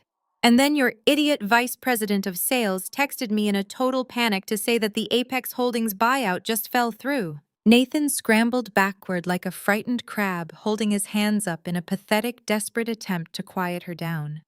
His eyes darted frantically toward the crowd of Chicago high society elites who were now actively recording every single second of this disaster on their smartphones. "Chloe, please, not right now," Nathan begged, his voice dropping to a pathetic, breathy whisper. He looked around the room, his face pale and shining with cold sweat. "Please, just give me 1 minute to explain everything. I can fix this." But Chloe stepped forward again, completely ignoring his pathetic pleas. She pointed a sharp, manicured fingernail directly at his face. "Where is my money, Nathan?" she demanded, her shrill voice echoing painfully against the vaulted ceilings of the country club. "Where is the hush money you promised me? You swore to me that the second the Apex acquisition closed tomorrow morning, you would wire $2 million into my private offshore account. You promised me a clean break. You sat in my bed and told me your logistics company was absolutely flush with cash and that you were about to be a $50 million man." Nathan clamped his hands over his ears as if he could physically block out the sound of his own lies being broadcast to his entire professional network. "You told me you were going to dump your boring, broke bookkeeper wife and buy me the penthouse on Michigan Avenue." Chloe continued, her rage escalating with every word. "You promised me that luxury apartment, but the realtor just called me 5 minutes ago to tell me the escrow check bounced. You have absolutely nothing. You are broke."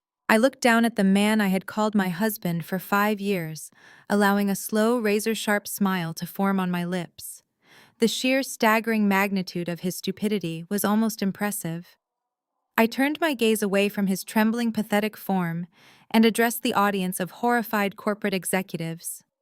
I was ready to deliver the final crushing blow to the Lawson family legacy. "I want you all to pay very close attention to the brilliant, unparalleled business acumen of the Lawson family," I announced, my voice slicing effortlessly through the ambient noise of the room. I projected my words with the calm, lethal authority of a senior managing partner addressing a board of directors. While Amanda was busy embezzling hundreds of thousands of dollars to pay for offshore couriers and private yacht rentals, Nathan was quietly and systematically draining the absolute last remaining drops of legitimate revenue from his own failing company, I stated clearly, gesturing toward the furious woman in the red dress. He put his mistress on the corporate payroll. He classified her as a senior logistics consultant to hide the outgoing funds. He used company operating capital to rent her a luxury apartment under the guise of an executive corporate housing write-off. He expensed her designer jewelry as corporate gifting. A collective murmur of profound disgust rippled through the crowd. Several prominent investors actively turned their backs on the head table, physically distancing themselves from the radioactive fallout of the Lawson name. He literally bled his own family business completely dry to pay for her silence and her luxury lifestyle, I concluded, letting the absolute weight of his incompetence wash over the room. He is not just a fraud, he is a financial parasite. He spent my shadow investments to keep the company afloat just so he could continue stealing from it to fund his extramarital affairs. Patricia let out a loud, agonizing wail from the floor. She covered her ears, burying her face into her knees. Amanda remained completely frozen, staring blankly at the wall, her mind utterly unable to process the total destruction of her reality. Richard, witnessing the total, irredeemable destruction of his family name, completely snapped. The public exposure of his son's embezzlement and infidelity was the final breaking point. His face turned a dangerous, mottled shade of crimson.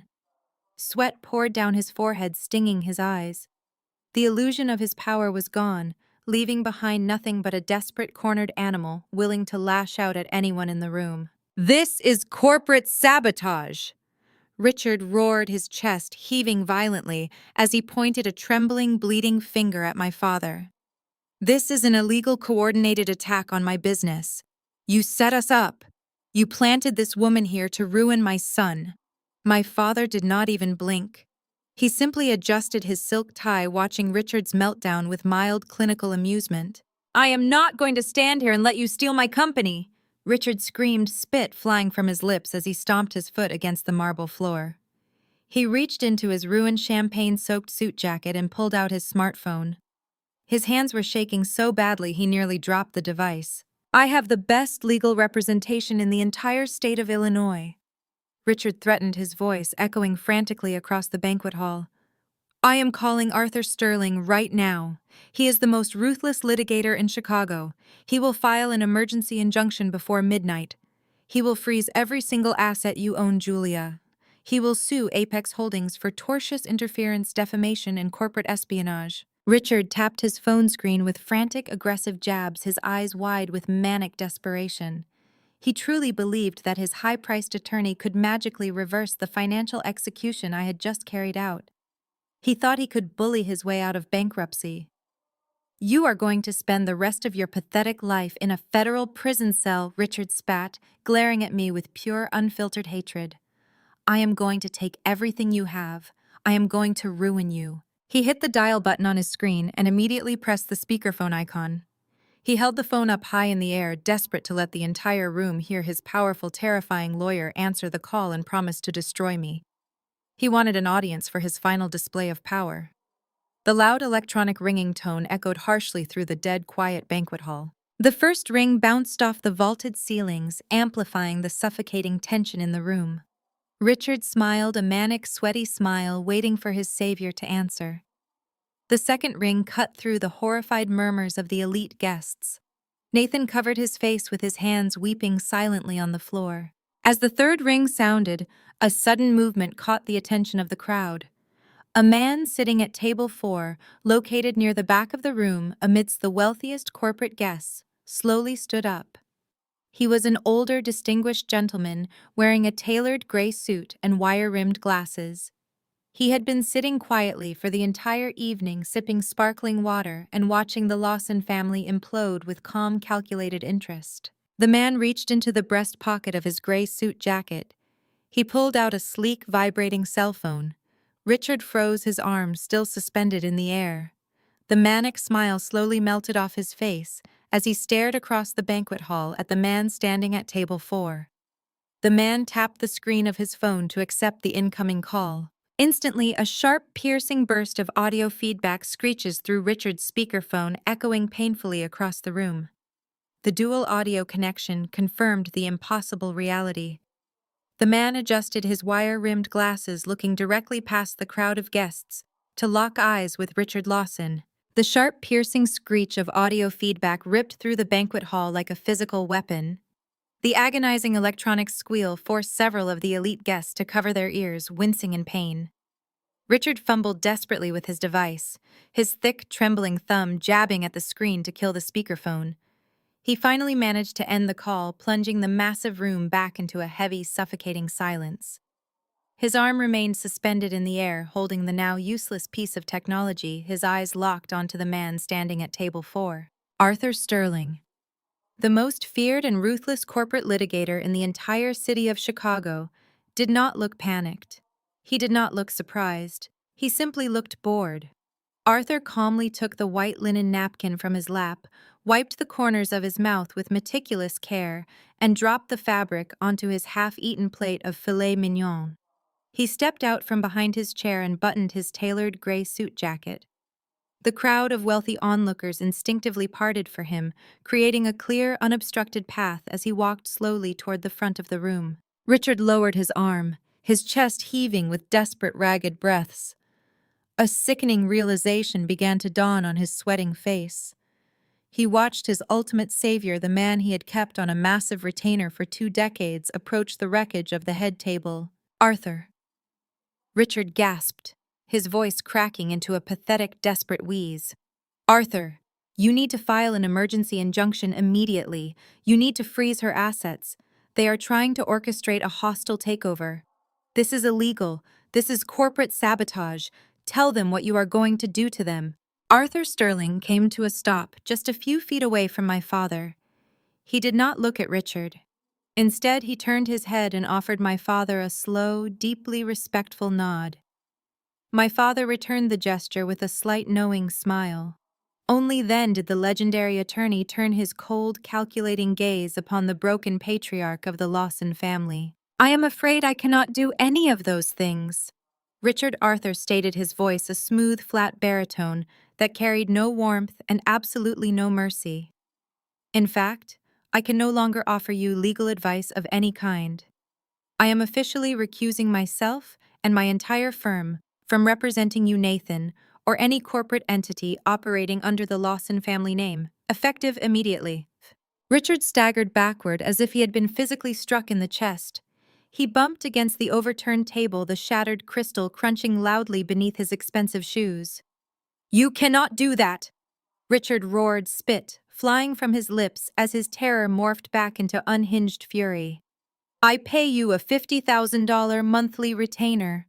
We have ironclad contracts. You work for me. You are going to file those lawsuits right now, or I will have you completely disbarred. Arthur let out a soft, dismissive sigh, the kind a teacher might use when dealing with a particularly slow student. He reached into his breast pocket, pulled out his wire-rimmed glasses, and slipped them onto his face. You do not pay me anything anymore, Richard Arthur corrected, speaking slowly to ensure the reality of the situation penetrated Richard's panicked delusions. My firm was operating under an independent partnership structure until exactly 9 o'clock this morning. At that precise moment, my boutique law firm was officially acquired by the central holding conglomerate owned and operated by Thomas here. Arthur gestured politely toward my father before turning his sharp eyes back to Richard. I am now a wholly owned subsidiary of his corporate empire. Arthur explained, his words echoing clearly across the dead silent room. As such, representing you against my own parent company constitutes a massive, insurmountable conflict of interest. I cannot represent you in bankruptcy court. I cannot represent your daughter in her impending federal embezzlement trial. And I certainly cannot represent your son in his upcoming fault-based divorce proceedings. You have zero legal representation, Richard. You are entirely on your own. Good evening. Without another word, Arthur Sterling turned his back on the Lawson family and walked away. He did not return to his table. He simply marched toward the exit, his polished shoes clicking against the marble floor, abandoning his former clients to the absolute slaughter they had brought upon themselves. Richard stared at the empty space where his lawyer had just stood. The last remaining pillar of his defense had evaporated into thin air. He had no bank. He had no company. He had no money. And now he had no sword to swing back with. The realization of his total, inescapable ruin crashed over him with the weight of a collapsing building. He let out a primal, guttural scream of absolute fury. He raised his right arm and hurled his expensive smartphone directly at the oak-paneled wall. The device struck the hard wood with a violent crack, instantly shattering into a dozen pieces. Shards of glass and plastic rained down onto the carpet. Richard stood panting heavily, staring at the broken pieces of his phone as if hoping they would magically reassemble themselves. Behind him, Patricia finally succumbed to the crushing gravity of her new reality. The grand, untouchable matriarch of Chicago high society sank heavily into a nearby dining chair. The chair legs shrieked against the marble floor as she collapsed. She buried her face in her hands and began to weep openly. It was not a quiet, dignified cry. It was loud, ugly, and entirely broken. Her heavy makeup ran down her cheeks in dark, muddy streaks staining the collar of her ruined designer gown. She looked up through her tears, her eyes frantically searching the faces of the elite guests surrounding them. She was looking for a sympathetic gaze, a comforting hand, a lifelong friend willing to step forward and offer a shred of solidarity. She found absolutely nothing. The guests, the billionaire investors, the socialites she had hosted at garden parties and charity galas, were actively recoiling. They took synchronized steps backward, putting as much physical distance between themselves and the Lawson family as the massive banquet hall would allow. They looked at Patricia with expressions of pure, unadulterated revulsion. The Lawsons were no longer peers. They were a cautionary tale. They were an infectious disease of poverty and scandal, and the elite crowd was terrified of catching it. I heard a prominent female board member whisper loudly to her husband, calling Patricia a pathetic grifter. I watched a rival logistics CEO openly laugh, pointing at Richard's ruined champagne-soaked suit. The social standing the Lawsons had spent 4 decades ruthlessly cultivating was completely eradicated in less than 20 minutes. They were nothing but a public spectacle, a disgusting sideshow for the wealthy to record on their phones and mock at future dinner parties. Nathan remained on his knees in the center of the carnage.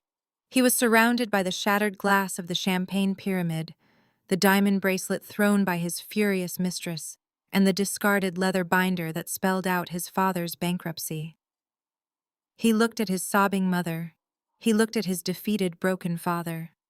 He looked at Chloe, who was standing a few feet away with her arms crossed, glaring at him with venomous hatred.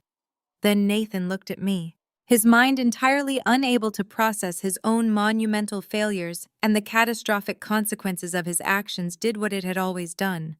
It violently rejected accountability. He could not accept that he had ruined his own life. He needed a target. He needed someone else to blame for the absolute destruction of his reality. His panicked, tear-stained face suddenly twisted into a mask of pure, unhinged rage. The veins in his neck bulged against his collar. The realization that I was the architect of this entire evening, that I had quietly funded him, observed him, and meticulously orchestrated his public execution completely shattered whatever fragile grip he had left on his sanity. "You set me up!" Nathan screamed, his voice tearing from his throat in a raw, animalistic shriek. "You planned all of this. You wanted me to fail. You trapped me." He scrambled to his feet, his expensive dress shoes slipping momentarily on the wet marble. He ignored the diamond bracelet on the floor. He ignored the sobbing of his mother. He locked his bloodshot, furious eyes entirely on me, his hands curling into tight, shaking fists. "You ruined my life!" he roared, completely losing his mind. "You vindictive witch! I will kill you!" Nathan lunged forward. He abandoned all logic and self-preservation, charging directly at me with his arms outstretched, his face contorted in violent desperation. He wanted to physically tear the smirk off my face. He wanted to punish me for exposing the pathetic, weak man he truly was beneath the designer suits. He never even made it past the overturned table. My father's security detail moved with terrifying, instantaneous precision. They did not shout warnings. They did not hesitate. Before Nathan could cover even half the distance between us, the 2 massive men in black suits stepped fluidly into his path. The lead guard grabbed Nathan by the lapels of his ruined jacket, entirely halting his frantic momentum. He spun Nathan around with brutal efficiency, using Nathan's own body weight against him. The second guard clamped a massive hand down onto the back of Nathan's neck. With a synchronized, effortless display of physical dominance, the two guards slammed Nathan face first onto the nearest intact dining table. The impact was deafening. The heavy wood groaned under the sudden, violent force. Fine china dinner plates shattered instantly, sending shards of porcelain flying across the white linen tablecloth. Crystal wine glasses tipped over and smashed. Nathan let out a muffled, agonizing yell as his cheek was pressed forcefully into the spilled food and broken glass. The guards pinned his arms painfully behind his back, securing him to the table with absolute immovable force. Nathan thrashed wildly, his legs kicking out and his chest heaving as he desperately tried to break free from their iron grip. He screamed muffled curses into the tablecloth, his arrogant pride completely replaced by frantic, helpless panic. "Stay exactly where you are," the lead guard commanded, his voice a low, dangerous warning that instantly silenced Nathan's struggling. I stood perfectly still, watching my husband writhe against the shattered plates like a captured insect. I felt a deep, profound sense of closure washing over me. The charade was finally over. The weak, abusive man who had tried to make me feel small for 5 years was now pinned to a table, publicly disgraced and financially ruined. As Nathan let out a final pathetic sob of defeat, a new sound began to filter through the heavy tension-filled air of the banquet hall. It was faint at first, barely a whisper over the murmurs of the horrified guests, but it rapidly grew louder, more urgent, and impossible to ignore. Through the massive floor-to-ceiling windows of the country club, the flashing red and blue lights began to bounce against the glass. The sharp, piercing wail of approaching police sirens cut through the night, screaming down the long private driveway and coming to a rapid halt directly outside the main entrance. The pulsing red and blue strobes pierced the floor-to-ceiling glass windows of the banquet hall, casting harsh, frantic shadows across the terrified faces of Chicago's corporate elite. The deafening wail of the sirens, abruptly cut off instantly, replaced by the heavy, ominous thud of car doors slamming shut in the circular driveway just outside the main entrance. Panic, pure and unfiltered, finally took complete control of the room. The air grew thick with a suffocating tension as the reality of the flashing lights registered with the wealthy onlookers. Nathan twisted his neck violently against the polished wood of the dining table. The shattered porcelain of a ruined dinner plate dug deeply into his cheek, but he entirely ignored the pain. His bloodshot eyes widened in absolute terror as the flashing lights bathed his sweating face in alternating hues of emergency red and blue. He thrashed his legs blindly, but the two massive security guards held his arms pinned behind his back with the immovable force of a steel vice. "You called the police!" Nathan shrieked, his voice muffled and distorted by the heavy hand of the guard, pressing his head down into the spilled wine. "You called the police over a slap. You are out of your mind, Julia. You are absolutely crazy. It was a domestic dispute. It was one slap. You are trying to ruin my entire life. You are trying to send me to jail over a stupid argument." I stepped closer to the edge of the shattered table, looking down at the pathetic, thrashing man I had once called my husband. I did not raise my voice. I did not show a single ounce of anger. I maintained the icy, clinical composure of an executioner verifying the target before dropping the blade. I shook my head slowly, allowing a cold, razor-thin smile to touch my lips. "I did not call the police because you hit me, Nathan," I stated, my tone slicing cleanly through his hysterical screaming. "A man who strikes a woman is a weak, pathetic coward, and I will happily press domestic assault charges against you before the night is over. But local police dealing with a simple misdemeanor assault charge would be entirely too merciful for what you truly are. I did not summon law enforcement for a slap. I called them because of what I found hidden in your corporate ledgers." Nathan stopped struggling. His entire body went rigidly still against the wood. The frantic kicking ceased, replaced by a sudden paralyzing dread that radiated from his wide eyes. "Do you honestly believe that a multinational conglomerate like Apex Holdings simply writes a check and acquires a logistics company without conducting a microscopic, invasive forensic audit?" I asked, projecting my voice so that every titan of industry in the room could hear the exact mechanics of the Lawson family downfall. When my father agreed to explore this acquisition, I did not just review your gross profit margins or your operational overhead.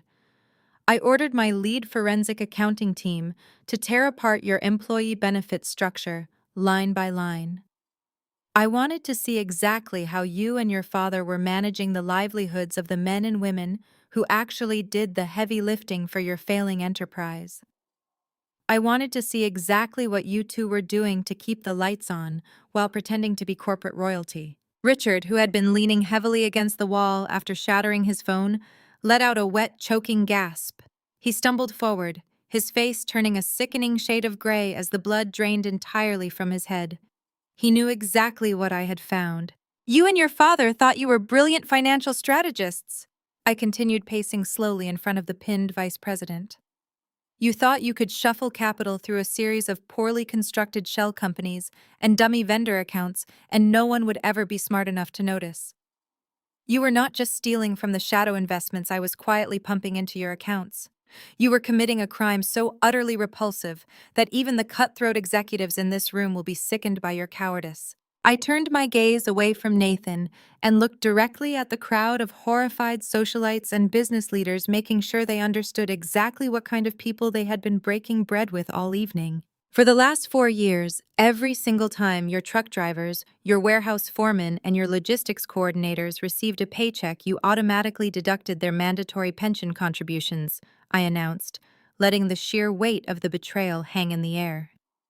But those funds never actually made it into their retirement accounts, did they? You intercepted the transfers. You set up a fraudulent holding company and systematically siphoned millions of dollars directly out of your own employees' pension funds. A collective gasp of profound disgust ripped through the banquet hall. Several of the older established CEOs shook their heads in utter revulsion. In the ruthless world of corporate business, aggressive takeovers and harsh negotiations were expected. But stealing from the retirement funds of working-class employees was an unforgivable taboo. It was the lowest, most despicable form of theft imaginable. You stole the future of a 60-year-old warehouse manager so you could pay the $150,000 initiation fee for this exact country club, I said, pointing a sharp finger at the lavish surroundings. You drained the life savings of your delivery drivers to finance the lease on your new Mercedes and to pay for your mother's ridiculous self-serving charity galas. You robbed the men who worked 60-hour weeks to keep your bankrupt empire afloat, and you took their retirement money to fund your mistress's luxury apartments and designer jewelry. Nathan squeezed his eyes shut, burying his face into the tablecloth, as a pathetic whimper escaped his lips. He had no defense. There was no lie left to spin. Richard dragged himself forward, leaning over the back of a dining chair.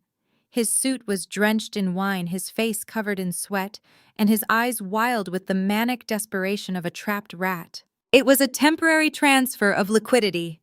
Richard bellowed, his voice shaking violently as he tried to defend the indefensible to his disgusted peers. It was an internal corporate loan.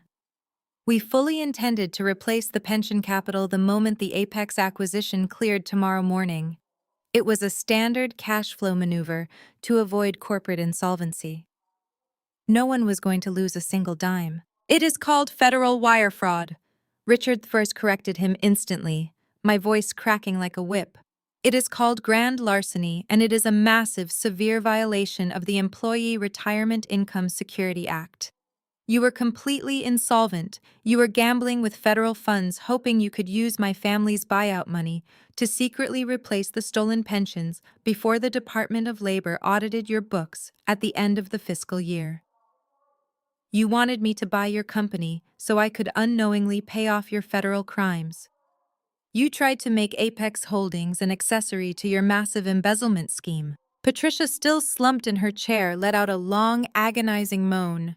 She looked down at the expensive diamond necklace resting against her collarbone, suddenly realizing that the jewelry she wore as a badge of superiority was purchased with money stolen from the men who loaded her husband's trucks.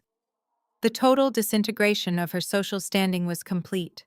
She was not a grand matriarch of a powerful dynasty. She was the wife of a common thief parading around in stolen goods. The guests were actively backing away from her, treating the entire family like a highly contagious disease. I did not just cancel the acquisition tonight, Nathan, I said, turning my attention back to the man pinned to the table. I did not just freeze your assets and take the Hamptons house. 48 hours ago, I handed over a complete unredacted 300-page forensic audit directly to the United States Attorney's Office. I gave them the routing numbers, the dummy LLC documents, and the forged pension transfer receipts. I gave them everything they needed to ensure neither you nor your father will ever see the outside of a federal penitentiary for the next 2 decades. Nathan thrashed wildly against the table, a sudden burst of adrenaline fueling his absolute panic. He kicked his legs trying to find leverage, but the security guards pressed their weight down, locking him in place. "You set me up!" Nathan sobbed, tears streaming down his face and mixing with the wine on the table. "You are a monster, Julia. You planned this entire night just to destroy us." "I did not have to plan your destruction, Nathan," I replied softly, leaning in close so only he could hear the final truth. "You built the gallows yourself. I simply refused to pay for the rope." Before Nathan could offer another pathetic excuse, the heavy oak doors at the main entrance of the banquet hall swung violently open. The loud crash silenced the murmuring crowd instantly. 4 local police officers, fully geared in tactical uniforms, with their hands resting on their utility belts, marched into the room with swift, practiced authority. Flanking them were 2 men wearing sharp, dark suits and displaying federal badges clipped securely to their belts. They did not pause to admire the crystal chandeliers or the expensive decor. Their eyes scanned the room with professional efficiency, instantly locating Richard trembling by the wall and Nathan pinned to the dining table. The lead federal agent stepped forward into the harsh light, pulling a thick stack of folded documents from the inner pocket of his jacket. He held up the official court-ordered arrest warrants, the bright seal of the federal government visible to everyone in the room. Richard Lawson and Nathan Lawson, the lead federal agent, announced, his voice carrying a sharp, uncompromising edge that demanded absolute compliance from everyone in the room. "You are both under arrest for multiple counts of federal wire fraud, grand larceny, and severe violations of the Employee Retirement Income Security Act." The agent did not wait for a response. He signaled to the uniformed police officers standing behind him. They moved forward with heavy, purposeful strides, their boots thudding against the marble floor, completely indifferent to the luxury of their surroundings. The illusion of the country club, the bespoke suits, the crystal chandeliers, none of it mattered anymore. The harsh, unforgiving reality of the criminal justice system had violently invaded the Lawson family sanctuary. My father gave a brief, sharp nod to his own security detail. The 2 massive guards who had been pinning Nathan to the shattered dining table immediately stepped back, hauling my husband upright by the scruff of his ruined jacket. Nathan was a grotesque, pathetic sight. His perfectly tailored tuxedo was soaked in spilled wine and smeared with the remnants of expensive catering. A jagged bleeding scrape ran across his cheek where the fine china plates had shattered under his own weight. He gasped for air, his eyes wide and completely uncomprehending as the uniformed police officers closed the distance and grabbed his arms. "No, wait!" Nathan screamed, his voice cracking into a hysterical, breathless pitch. "You do not understand. I am the vice president. I did not do this. My father handled the accounts. I just signed the paperwork. I did not know where the money was coming from. Please, you have to believe me." He thrashed wildly against the officers, his expensive dress shoes slipping on the champagne-soaked floor. He looked frantically toward his father, completely willing to sacrifice the man who had raised him if it meant saving himself. But Richard did not even look at his son. Richard stood completely paralyzed against the oak-paneled wall. The color had entirely drained from his face, leaving his skin a sickly pale gray. He looked at the federal agents with dead, vacant eyes. The arrogant corporate titan, who had spent the entire evening barking orders and threatening lawsuits, was entirely gone. His empire was ashes, his legacy was a federal crime scene, and his own son was actively screaming his name to the police in a desperate attempt to shift the blame. When the officers grabbed Richard's wrists, he did not fight them. He did not scream. He simply held his hands out. His shoulders slumped in ultimate crushing defeat. The sharp metallic click of the steel handcuffs ratcheting shut around his wrists echoed through the silent banquet hall.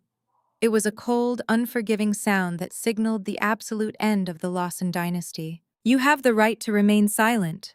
The lead agent recited, his voice completely devoid of emotion as he stared at the two broken men. Anything you say can and will be used against you in a court of law. You have the right to an attorney. If you cannot afford an attorney, one will be provided for you.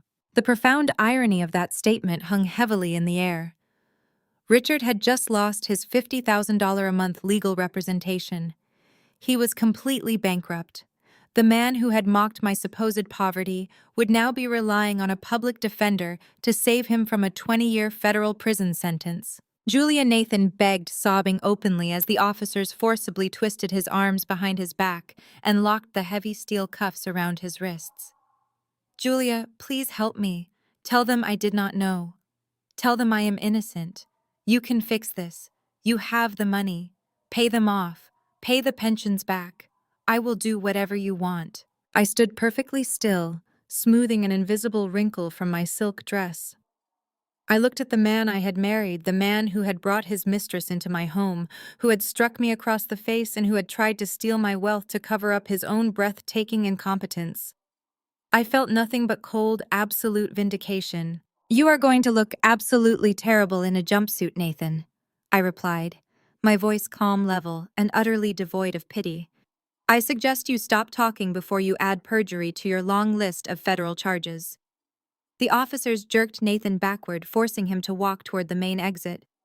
As the police began to march the two Lawson men down the center aisle of the banquet hall, the true nature of Chicago high society revealed itself in stunning, vicious detail. The 50 elite guests, the billionaire investors, the socialites, and the corporate executives who had spent the last decade kissing the ground the Lawsons walked on completely turned on them. The respectful silence morphed into a feeding frenzy. These were people who survived on status and reputation, and they recognized a sinking ship when they saw one. They did not just step away from Nathan and Richard. They actively documented their destruction. Hundreds of camera flashes began to pop simultaneously, illuminating the room like a red carpet premiere. The wealthy guests held their smartphones high in the air, recording the pathetic, tear-stained faces of Richard and Nathan as they were marched through the spilled wine and broken glass in handcuffs. The very people who had sneered at me earlier in the evening, who had mocked my simple dress and supposed lack of pedigree, were now practically climbing over the tables to get a clear shot of my husband's ultimate humiliation. They were live streaming the downfall of the Lawson Empire to the rest of the city.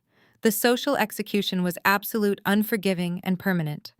Nathan tried to bow his head, desperate to hide his bleeding, sobbing face from the camera lenses, but the officers held his arms tightly, forcing him to walk through the gauntlet of flashing lights and disgusted whispers.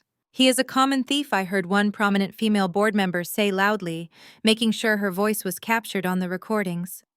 I always knew there was something cheap about that boy.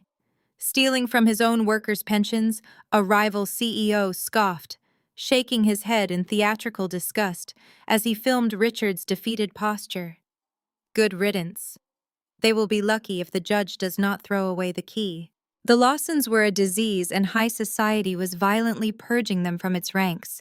They would never recover from this. Their names would be blacklisted from every bank, every boardroom, and every country club in the state. While the chaotic spectacle of the arrests consumed the center of the room, my eyes drifted toward the perimeter of the banquet hall. Patricia Lawson was not screaming for her husband. She was not rushing forward to comfort her sobbing, handcuffed son. She was not demanding answers from the federal agents or begging her wealthy friends for intervention. Her maternal instincts and her devotion to her family were entirely non-existent when her own survival was on the line. Patricia had watched her husband's empire evaporate. She had watched her son be exposed as a fraud and an adulterer. She had watched her daughter paralyzed with fear over her own impending criminal charges. And in that moment of total family annihilation, Patricia made a cold, remarkably selfish calculation. She slowly pushed herself up from the dining chair, her ruined designer gown clinging to her legs.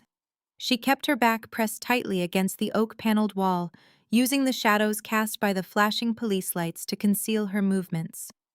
She reached up with trembling fingers and touched the massive, obscenely expensive diamond necklace resting against her collarbone, ensuring the clasp was secure. She then reached down and snatched her crocodile skin Birkin bag from the floor, clutching it tightly against her stomach. She was cutting her losses. She knew the asset freezes my father had initiated would lock down the corporate accounts, the personal bank accounts, and the real estate portfolios. But she had millions of dollars in untraceable high-end jewelry on her person. She had cash in her designer bag. She knew that if she could simply slip out of the country club unnoticed, she could disappear. She could drain whatever offshore safety deposit boxes she had hidden away before the federal authorities linked them to the pension embezzlement scheme.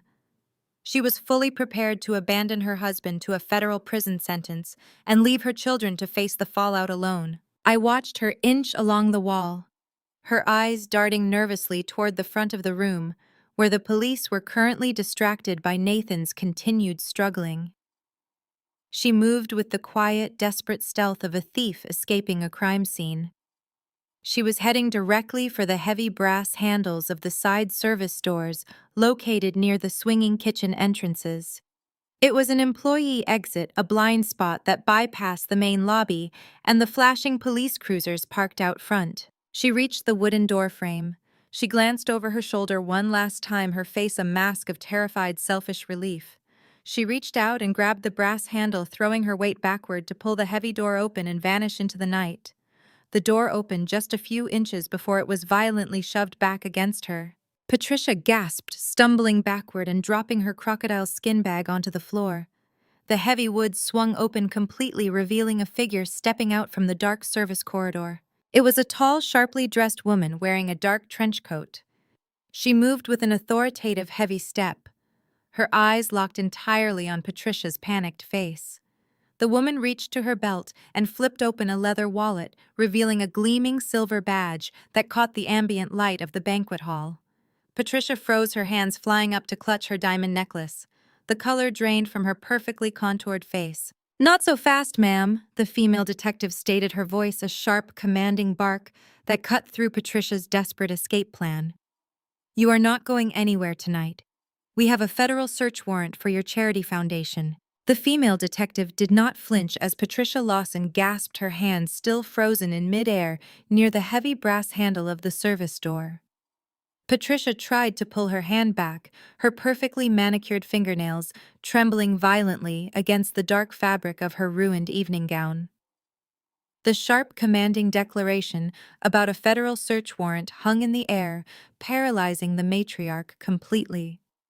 For a fleeting second, Patricia attempted to summon the haughty, untouchable persona she had worn like a suit of armor for 4 decades. She squared her shoulders, lifting her chin to look down her nose at the plainclothes officer. "How dare you speak to me in that tone?" Patricia demanded, her voice shaking but laced with desperate venom. "I am Patricia Lawson. I sit on the board of the City Arts Council. You have absolutely no right to block my path. Move aside immediately, or I will have your badge before midnight." The detective did not move a single inch. She reached into her trench coat and pulled out a thick, folded legal document bearing the seal of a federal judge. "You can make all the phone calls you want from a holding cell, Mrs. Lawson," the detective replied, her voice entirely devoid of intimidation or respect. "But right now you are a primary person of interest in a multi-million-dollar racketeering and money laundering investigation. You are not leaving this building." I stepped away from the shattered dining table where my former husband was currently being dragged to his feet by 2 uniformed officers. My heels clicked with slow, deliberate rhythm against the marble floor as I crossed the banquet hall to join the standoff at the side door. The crowd of elite guests, still holding their phones up to record the spectacular downfall of the Lawson family, shifted their attention toward Patricia. "You really should have paid more attention to the boring accounting details, Patricia," I said, my voice echoing clearly across the vast room. "You always thought the financial logistics were beneath you. You thought your only job was to host lavish parties, wear expensive jewelry, and pretend you were better than everyone else. But unfortunately for you, ignorance is not a valid legal defense when your signature is on the charter." Patricia stared at me, her eyes wide with a mixture of terror and pure, unfiltered hatred. "You have nothing on me, Julia," she spat, her voice dropping to a frantic whisper. "I run a legitimate philanthropic organization. I raise money for underprivileged youth. I am a pillar of this community. I let out a short, hollow laugh that held absolutely no humor. The Lawson Foundation for Underprivileged Youth is a masterclass in corporate fraud. I announced, turning my body slightly so the wealthy onlookers could hear every single word. I wanted the elite members of Chicago society to understand exactly how Patricia had been mocking them for years. I audited your foundation's tax returns while verifying your husband's corporate ledgers, I explained, projecting my voice to ensure the entire room grasped the magnitude of her deception. Every single charity gala you hosted, every silent auction, every $10,000 a plate dinner you organized in this very country club was nothing but a sophisticated front-to-wash stolen money. Richard would siphon capital from his employees' pension funds, funnel it through a dummy vendor account, and then make massive anonymous donations to your supposedly pure charity. A wave of shocked murmurs rippled through the crowd. Several prominent socialites women who had proudly written massive checks to Patricia's foundation covered their mouths in absolute horror. They suddenly realized they had been active participants in a massive money laundering operation. Once the stolen pension money was safely inside your foundation's accounts, I continued taking a step closer to the trembling matriarch. You paid yourself an exorbitant management fee. You classified your luxury vehicles as necessary transportation for charity work. You expensed your first-class vacations to Europe as philanthropic research trips. You literally stole from the retirement savings of working-class truck drivers to pay for the designer gown you are wearing right now. You are not a pillar of the community, Patricia. You are a parasite hiding behind a tax-exempt status. The detective unfolded the warrant and thrust it toward Patricia's chest. Under the federal statutes regarding civil asset forfeiture, the detective stated, her tone sharp and unyielding, any physical assets purchased with illicit funds connected to an ongoing federal investigation are subject to immediate seizure. Patricia looked at the document, then looked back at the detective, her mind completely failing to grasp the reality of the situation. I do not understand, she stammered, her hands flying up to touch her chest. What are you saying? I am saying you need to take off the necklace, Patricia the detective ordered, pointing a stern finger directly at the massive, glittering Cartier diamond piece resting against Patricia's collarbone. We have the receipts. We know that necklace was purchased 2 months ago using a corporate credit card tied directly to the foundation's operating account. Take it off, right now. Patricia gasped a horrible choking sound that echoed loudly in the dead silent room. She clutched the diamonds with both hands, her knuckles turning stark white. No, she whimpered, shaking her head frantically. No, this is a family heirloom. It was a gift from my husband. You cannot take this. Please, you cannot do this to me in front of all these people. If you refuse to comply with a lawful seizure order, I will arrest you for obstruction of justice, place you in handcuffs alongside your husband, and forcefully remove the jewelry from your neck while you are sitting in the back of my cruiser, the detective warned, taking a deliberate step forward. The choice is yours. The absolute finality in the officer's voice broke the last remaining shard of Patricia's pride. The grand, untouchable illusion she had maintained for her entire adult life shattered into a million irreparable pieces. With shaking, clumsy fingers, Patricia reached behind her neck. She fumbled blindly with the intricate platinum clasp, tears streaming down her ruined face, carving dark tracks through her expensive makeup. She sobbed openly, a pathetic, high-pitched keening sound that was entirely devoid of dignity. The clasp finally gave way. The heavy diamond necklace slipped from her skin. The detective held open a clear plastic evidence bag. Patricia let the glittering jewels drop into the plastic with a dull, heavy thud. The bag on the floor, too, the detective commanded, nodding toward the crocodile skin Birkin bag sitting near Patricia's feet. We know you transferred cash from the charity account this morning. Patricia did not argue. She bent down her knees, trembling so badly she nearly collapsed, and handed over the designer handbag. Stripped of her diamonds, stripped of her stolen wealth, and stripped of her false superiority, Patricia Lawson simply sank to the marble floor. She curled in on herself, burying her face against her knees, weeping with the total crushing despair of a woman who knew her life was completely over. I turned away from the pathetic sight, feeling a profound sense of justice settling over the room. The toxic, abusive culture of the Lawson family had finally been met with the harsh light of reality. But the carnage was not entirely finished. As I began to walk back toward the center of the room to retrieve my coat, a sudden frantic movement caught my eye. From the shadows near the overturned head table, a figure scrambled across the floor. It was Amanda. My former sister-in-law had remained entirely silent throughout the ordeal, hiding behind a decorative pillar while watching her brother get handcuffed and her mother get stripped of her jewelry.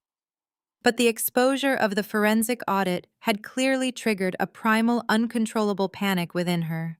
Amanda knew exactly what she had done.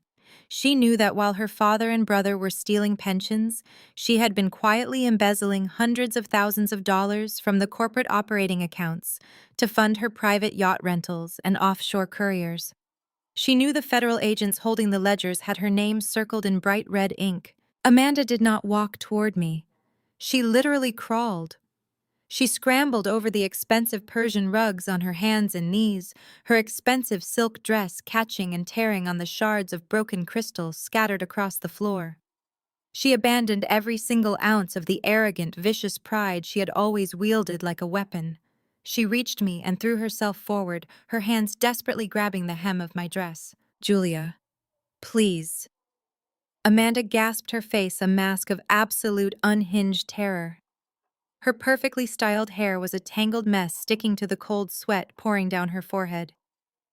"Julia, you have to help me. They are going to look at my accounts. They are going to see the wire transfers to the Caymans. I am going to go to federal prison." She looked up at me, her eyes wild and pleading, completely ignoring the disgusted stares of the elite guests watching her degrade herself. "I know you have cash," Amanda whispered frantically, her voice cracking with desperation. "I know your father has liquid assets. Please, Julia. Just a personal loan. $50,000. That is nothing to you. Just give me $50,000 in untraceable cash. I can get to the airport right now. I can get on a flight to a non-extradition country before the auditors flag my personal accounts. I will disappear. I will never bother you again. Please, I am begging you. Do not let them lock me in a cage." I stood perfectly still, looking down at the woman gripping the fabric of my dress. This was the same woman who had mocked my intelligence, who had treated me like a disposable servant, and who had gleefully participated in the psychological torture her family had inflicted upon me for 5 years. She was groveling at my feet like a cornered animal, begging for a lifeline from the very person she had spent years trying to drown. The sheer absolute contrast between the poised, untouchable heiress she pretended to be and the pathetic, terrified criminal crawling on the floor was staggering. I did not step back. I did not pull my dress away from her trembling hands. I simply let the dead silence of the banquet hall amplify her pathetic whimpering. I slowly leaned down, bending at the waist, until my face was just inches from hers. I looked directly into her panicked, tear-filled eyes, making sure she could see the absolute absence of mercy in my own. I looked down into Amanda's wide, terrified eyes, watching the absolute desperation warp her perfectly contoured features. Her hands were still clutching the fabric of my dress, her knuckles white with the strain of her panic. She was waiting for a lifeline. She was waiting for the quiet, compliant sister-in-law she had always taken for granted to simply open a checkbook and save her from the horrific consequences of her own greed. I did not flinch. I did not soften my gaze. I reached down and firmly peeled her trembling fingers off my dress, dropping her hands back onto the glass-covered floor. "I do not have $50,000 for you, Amanda," I stated, my voice echoing with a cold, hollow finality. "Actually, that is a lie. I do have $50,000. I have considerably more than that. But I would not give you a single cent if you were starving in the street." Amanda gasped, her mouth falling open as if the air had been physically knocked out of her lungs. "But you have to," she whimpered, her voice breaking into a pathetic, high-pitched whine. "We are family. You cannot just let them take me away. I will never survive in prison, Julia. You know I cannot handle that. You have to help me." I took a slow, deliberate step backward, putting physical distance between my pristine shoes and her ruined silk dress. "We are not family." "Amanda," I corrected her, making sure every syllable landed with the weight of a judge's gavel. "We were never family. I remember exactly how you viewed me from the very first day I walked into your father's house. Do you remember my second Thanksgiving with the Lawsons? Do you remember cornering me in the kitchen while I was washing your family's dishes? You held a glass of expensive wine, looked me up and down, and told me that a girl from my background had no business sitting at a table with Chicago royalty." Amanda squeezed her eyes shut, a fresh wave of tears pouring down her cheeks as the memory of her own arrogance was weaponized against her. "You told me I was nothing but a lucky charity case." I continued, my voice rising so the surrounding federal agents and wealthy guests could hear exactly what kind of person she was. "You told me I should get down on my knees every single day and thank God, because I was so incredibly lucky a family of this caliber tolerated me." Those were your exact words, Amanda, "a family of this caliber." I gestured broadly around the ruined banquet hall, pointing to her father handcuffed against the wall, her mother weeping on the floor without her stolen diamonds, and her brother bleeding against the shattered dining table. "Take a good look at your caliber, Amanda," I sneered, the absolute disgust dripping from my tongue. "You are a family of thieves, liars, and corporate parasites. You embezzled from the very people who kept your miserable lifestyle afloat. You do not deserve a bailout. You deserve exactly what is waiting for you at the federal courthouse." The realization that I was utterly impenetrable finally broke whatever fragile thread of sanity Amanda had left. The desperate hope evaporated from her face, instantly replaced by a toxic, volatile rage. She did not direct that rage at me. She knew I held all the cards. Instead, she spun around on her hands and knees, ignoring the broken crystal tearing into her palms. She locked her furious, tear-stained eyes on her parents. "This is your fault!" Amanda screamed at the top of her lungs, her voice shredding the heavy silence of the room. She pointed a bleeding finger directly at Richard, who was currently being patted down by a federal agent. "You did this to me. You told me the company accounts were essentially our personal bank. You told me to use the corporate cards for my vacations. You said no one would ever check the ledgers. You stupid, arrogant old man. You ruined my entire life." Richard squeezed his eyes shut and turned his head away, unable to look at his own daughter as she publicly condemned him. Amanda did not stop. She scrambled to her feet and turned her vicious fury onto Patricia, who was still slumped on the floor near the service exit. "And you!" Amanda shrieked, her chest heaving violently as she glared at her weeping mother. "Do not act like you are some innocent victim. You knew exactly where the money was coming from. You taught me how to hide the credit card statements. You raised me to believe I was entitled to everything I wanted, no matter who had to pay for it. You raised me to be a parasite mother. You raised us all to be completely useless." The two federal agents standing near the entrance exchanged a brief professional glance before stepping forward. They walked calmly toward Amanda, pulling a fresh pair of steel handcuffs from their belts. Amanda did not even try to run. She simply stood in the center of the wreckage, screaming curses at her parents as the agents secured her wrists behind her back and read her Miranda rights. The Lawson family was entirely decimated. Over by the main tables, the uniformed police officers had finally managed to pull Nathan fully upright. They wrenched his arms behind his back, securing the handcuffs with a harsh metallic click that echoed over Amanda's ongoing screaming. Nathan stumbled forward, his face bruised and smeared with food, his tuxedo hanging off his frame in ruined tatters. The officers gripped him by the biceps, forcefully marching him toward the double doors of the banquet hall. The gauntlet of wealthy guests parted for them, smartphones still raised high in the air, capturing every pathetic second of his public arrest. As they marched him past the center of the room, Nathan suddenly dug his expensive shoes into the carpet. He threw his weight backward, fighting against the momentum of the police officers. He refused to walk another step. "Keep moving," Suspect one of the officers ordered, yanking hard on Nathan's arm. Nathan ignored the command. He twisted his neck, his wild, bloodshot eyes locking directly onto me. He was breathing heavily, his chest rising and falling in sharp, jagged movements. He knew he had lost the company. He knew he was going to prison, but his bloated ego simply could not allow me to walk away completely unscathed. He needed to land one final devastating blow to feed his own vanity. "You think this is over?" Nathan spat, his voice a guttural, venomous snarl that cut through the ambient noise of the room. "You think you have won because you called the feds on me. You are still my wife, Julia. We are still legally bound." He leaned forward as far as the officers would allow, a deranged, vicious smile twisting his bloody face. "I am going to drag this divorce out for a decade," Nathan threatened, his voice dripping with pure malice. "I will reject every settlement. I will demand spousal support. I will force you into mediation every single month. I will use every dirty legal trick in the book to freeze your accounts and drain your trust fund in legal fees. You are tied to me. I am going to make your life a living hell from behind bars. I will never let you go." I stood completely still, letting the echo of his desperate threat fade into the vaulted ceilings of the country club. I looked at his manic smile, recognizing the exact brand of psychological warfare he had used to control me for 5 years.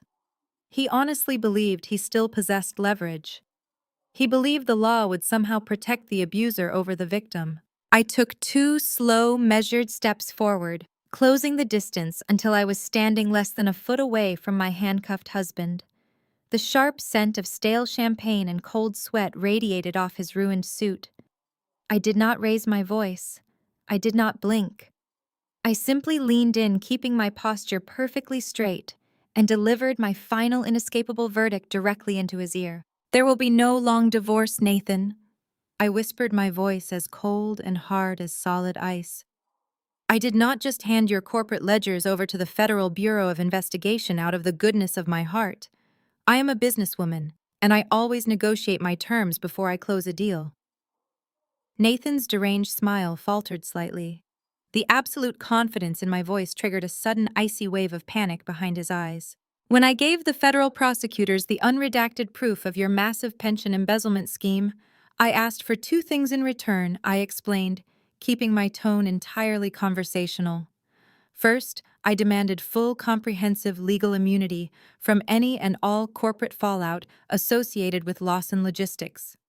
Second, I utilized the federal emergency fraud statutes to expedite the complete and total dissolution of our marriage." I leaned back slightly, allowing myself a single triumphant smile. "Arthur Sterling personally walked the paperwork into the judge's chambers at 8 o'clock this morning," I stated, making sure he understood the absolute finality of his defeat. "You committed massive financial fraud against your own spouse during the course of our marriage." The judge signed the expedited fault-based divorce papers without hesitation. "It is completely finalized. You have no claim to my assets. You have no right to spousal support. You have no legal standing to request mediation. I am not tied to you, Nathan. I have zero legal connection to you or your radioactive family. You have absolutely no leverage left." The last remaining shred of Nathan's false reality simply disintegrated. The illusion of his power, his control, and his leverage completely vanished, leaving behind nothing but the terrifying certainty of a long, miserable life inside a federal prison cell. Nathan broke. His eyes rolled back slightly and his knees instantly buckled beneath him. He let out a hollow, suffocating gasp as his legs gave way entirely. He became complete dead weight. The 2 police officers cursed loudly, struggling to hold up the sudden heavy burden of a grown man who had lost all capacity to stand. "Get him up the lead," Federal Agent barked, waving his hand toward the exit. "Get all 3 of them out of here right now." The officers did not bother trying to make Nathan walk. They gripped him tightly under his armpits and literally dragged him across the floor. The toes of his expensive, ruined dress shoes scraped uselessly against the expensive carpets as he was hauled through the double doors. Amanda was marched out right behind him, still screaming hysterically at her father. Richard followed last, shuffling forward like a hollow, broken shell of a man, his head bowed in absolute disgrace. The moment the Lawson family was dragged out of the banquet hall, the dam broke. The elite guests, the billionaire investors, and the socialites who had gathered to witness the carnage suddenly realized they were standing in the middle of an active federal crime scene. Panic erupted. They scrambled toward the exits, abandoning their expensive coats, spilling their drinks, and tripping over overturned chairs in a desperate, undignified rush to escape the building before the federal agents decided to start asking questions about their own financial connections to Richard Lawson. Within minutes, the chaotic roar of the crowd faded into the distance. The heavy oak doors swung shut, sealing the massive room in an eerie, ringing silence. The pulse of the red and blue emergency lights continued to flash silently through the floor-to-ceiling windows, casting long, moving shadows across the wreckage of the banquet hall. Shattered glass, overturned tables, and spilled wine covered the expensive marble floors. The grand celebration had been entirely reduced to a graveyard of corporate greed. I stood in the center of the ruins, breathing in the quiet, cool air of the massive room. My father Thomas walked slowly to my side, his hands tucked casually into his pockets as he surveyed the absolute destruction we had orchestrated. In the far corner of the room near the shadows of the service exit, Patricia Lawson sat entirely alone on the cold marble floor. Stripped of her family, stripped of her stolen wealth, and completely abandoned by high society, she stared blankly at the wall, waiting for the federal agents to return and finish the job. I walked slowly across the devastated banquet hall, my heels clicking a steady rhythmic beat against the pristine marble. The sound echoed in the cavernous space, sharp and unapologetic. I approached the shadowed corner near the service exit where Patricia Lawson was currently slumped against the oak-paneled wall. Her expensive designer gown was torn and stained with spilled wine. The heavy, arrogant aura that had once surrounded her like an invisible fortress was completely gone. She was just a hollow, terrified woman staring into the absolute ruin of her own making. I stopped right in front of her. Patricia did not even look up. Her eyes remained fixed on the floor, vacant and glassy. I reached out to a nearby cocktail table, one of the few that had not been overturned in the chaos. Resting perfectly undisturbed next to a shattered champagne flute was the black leather folder containing the evening's dinner bill. The country club management had discreetly placed it there right before the federal agents breached the room. I picked it up, flipping it open to verify the total. $15,000 for a lavish anniversary celebration built entirely on lies, fraud, and stolen pension funds. I stepped closer, letting the leather folder slip from my fingers. It landed squarely in Patricia's lap with a dull thud. Patricia flinched, her hands instinctively grabbing the folder. She looked up at me, her face pale and streaked with ruined mascara. The absolute confusion in her eyes was pathetic. "You guys can cover this one," I said, my voice calm, smooth, and utterly devoid of pity. "Consider it your contribution to the marriage." Patricia simply stared at the itemized receipt. The woman who had routinely spent $30,000 on a single shopping trip in Paris was now looking at a $15,000 restaurant bill like it was a death sentence. And it was. Her corporate accounts were frozen. Her offshore safety deposit boxes had been seized. Her diamond necklace was sitting in a plastic evidence bag. She had absolutely no way to pay it. The country club she had lorded over for decades would be the first in a long line of creditors dragging her to court. I did not wait for a response. I turned my back on the fallen matriarch and walked toward the main entrance. My father was waiting for me by the heavy oak doors. Thomas stood tall and relaxed, his calloused hands resting easily in his pockets. He did not look at the destruction, nor did he offer a single glance of sympathy toward Patricia. His focus was entirely on me. "Ready to go?" Thomas asked, his voice a deep, comforting rumble in the quiet hall. "I am ready," I replied. We pushed through the double doors and stepped out into the cool, crisp Chicago night. The immediate contrast between the stifling, toxic atmosphere of the banquet hall and the fresh, biting wind off Lake Michigan was staggering. I closed my eyes and took a deep, deliberate breath, letting the crisp air fill my lungs. The valet circle, usually packed with gleaming European sports cars and chauffeured limousines, was now a chaotic staging ground for federal law enforcement vehicles. The red and blue emergency lights flashed silently, illuminating the faces of the country club staff who were standing near the manicured hedges, whispering furiously as they watched Richard, Nathan, and Amanda being loaded into separate transport vans. We walked past the flashing lights, completely ignored by the busy agents securing the perimeter. Thomas led me toward the far end of the parking lot where his reliable, unassuming heavy-duty truck was parked. It was the exact same vehicle the Lawson family had sneered at earlier in the evening. Now it was the only vehicle leaving the premises not bound for a federal holding facility. Thomas unlocked the doors and we climbed inside. The familiar scent of sawdust, old leather, and strong coffee wrapped around me like a protective blanket. Thomas started the engine, but he did not immediately shift into gear. He turned his body, slightly resting his arm over the steering wheel as he looked at me. The harsh, flashing lights from the police cruisers cast shifting shadows across his weathered face. "Are you okay, kiddo?" he asked, his tone laced with genuine, quiet concern.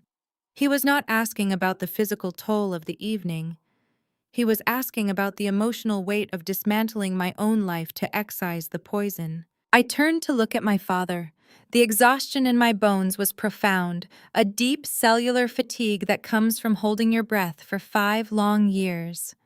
But beneath that exhaustion was a brilliant, blazing spark of absolute freedom. The heavy, suffocating chain that had tied me to Nathan Lawson, to his mother's endless critiques, to his sister's vicious mocking, and to his father's arrogant demands was permanently severed. "I have never felt better," I answered, and I meant every single syllable. Thomas offered a slow, satisfied smile. He put the truck into gear and we drove away from the country club, leaving the flashing lights and the shattered remnants of the Lawson Empire far behind us in the rearview mirror. 6 months later, the landscape of Chicago high society had been permanently altered. The rapid, spectacular implosion of Lawson Logistics remained the dominant headline in every financial publication across the Midwest. The federal prosecutors, armed with the unredacted ledgers I had provided, built a watertight case that left the family absolutely no room to maneuver. Richard Lawson was the first to fall. Facing a mountain of irrefutable evidence regarding the pension embezzlement and wire fraud, he abandoned his expensive legal posturing and accepted a federal plea deal. He was currently serving a 15-year sentence in a medium-security facility, entirely stripped of his assets and his dignity. Nathan tried to fight, clinging to the delusional belief that his charm and his name could somehow sway a federal judge. His arrogance backfired spectacularly. The judge, disgusted by Nathan's complete lack of remorse and his blatant attempts to shift the blame onto his subordinates, handed down a 20-year sentence. Amanda's fate was equally severe. Her frantic, pathetic attempt to secure cash from me on the night of the arrest was captured on the audio recordings of the federal agents. Flagged as an extreme flight risk, the judge denied her bail entirely. She spent the months leading up to her trial sitting in a county jail cell, a stark contrast to the luxury yachts and offshore resorts she had funded with stolen money. She was ultimately sentenced to 8 years for her role in the corporate embezzlement and money laundering scheme. And Patricia Lawson, the untouchable matriarch, who had once ruled the city's social scene with an iron fist, was left to face the ruins alone. The federal government seized the sprawling Lawson estate, the luxury cars, and every single piece of jewelry purchased with fraudulent funds. Banned from every country club and blacklisted by her former friends, Patricia was forced to move into a tiny, cramped apartment on the outskirts of the city. She was currently awaiting her own trial for utilizing her philanthropic foundation as a money laundering front. The women who had once kissed her cheek at charity galas now publicly denied ever knowing her. While the Lawsons faced the brutal consequences of their arrogance, I stepped fully into the light. I no longer hid behind the facade of the quiet, unassuming wife. I took my rightful place at Apex Holdings, operating openly alongside my father as a senior executive.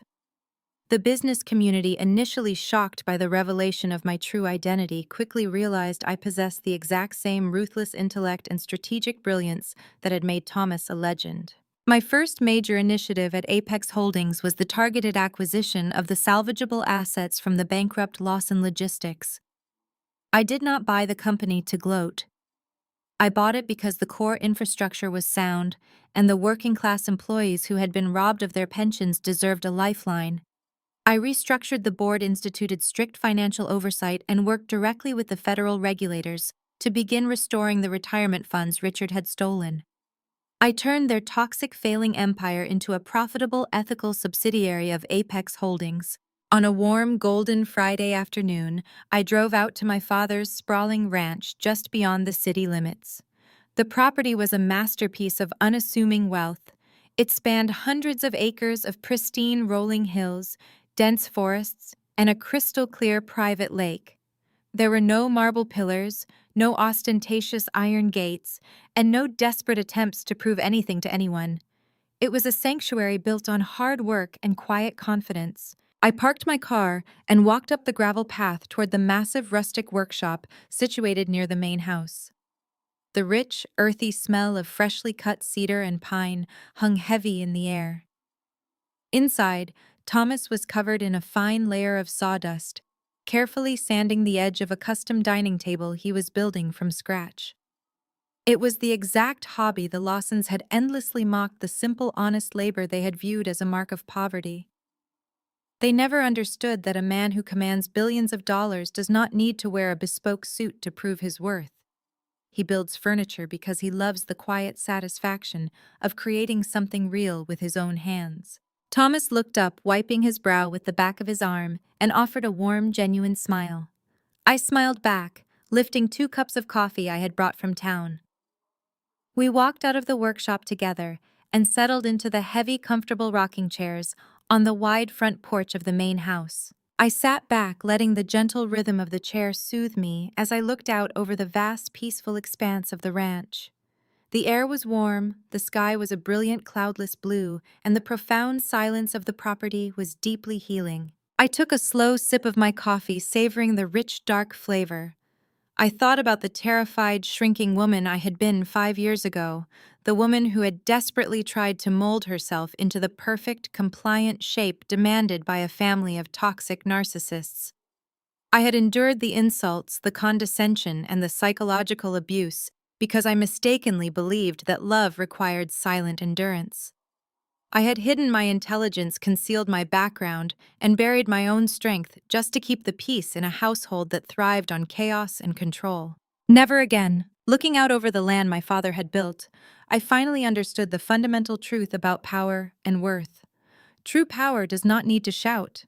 It does not need to cover itself in designer labels or demand constant validation from a room full of strangers. True power is quiet. True power is the absolute, unshakable knowledge of exactly who you are and what you are capable of achieving. It is the ability to stand entirely on your own 2 feet, refusing to be defined by the expectations or the insecurities of others. I placed my coffee cup on the wooden table beside me, feeling a deep, permanent resolve settle into my bones. The Lawson family had tried to break me. They had tried to reduce me to a useful, decorative accessory in their grand illusion of superiority. But their cruelty had only served to forge my spine into solid steel. I was Julia Sterling. I was the architect of my own life, the protector of my own peace, and a formidable force in my own right. And as I sat on that porch, surrounded by the quiet, undeniable strength of my true family, I set an absolute, unbreakable boundary for the rest of my days. I would never, under any circumstances, shrink myself to fit into someone else's fragile ego ever again. Sometimes the people who are supposed to be your family will try to convince you that you are small. They will build a towering illusion of their own superiority and expect you to quietly live in its shadow. My journey with the Lawson family taught me the most agonizing yet valuable lesson of my entire life. Your worth is never determined by someone else's inability to see it. For years I endured their condescension, their sneers, and their casual cruelty, because I believed that keeping the peace meant sacrificing my own voice. I shrank myself to fit into a mold designed by toxic narcissists who measured love in bank account balances and manipulated everyone around them. But the truth is true. Power does not need to shout parade in diamonds or tear others down. True power is quiet, unshakable confidence in your own integrity. It is the strength to stand tall on your own 2 feet and refuse to be defined by the insecurities of abusers. When you finally stop seeking validation from people committed to misunderstanding you, you reclaim your life. You realize that walking away from a toxic environment is not a defeat, it is the ultimate victory. Let them face the harsh consequences of their actions while you peacefully build a reality grounded in honesty and self-respect. Never forget that firm boundaries protect your spirit. Have you ever had to set a hard boundary with toxic family members or in-laws who constantly tried to make you feel like you were never enough? How did you finally find the courage to stand up and reclaim your power? Share your own unique and personal experiences in the comments below. If this story resonated with you, please hit the like button and subscribe for more stories of resilience, justice, healing, and self-discovery.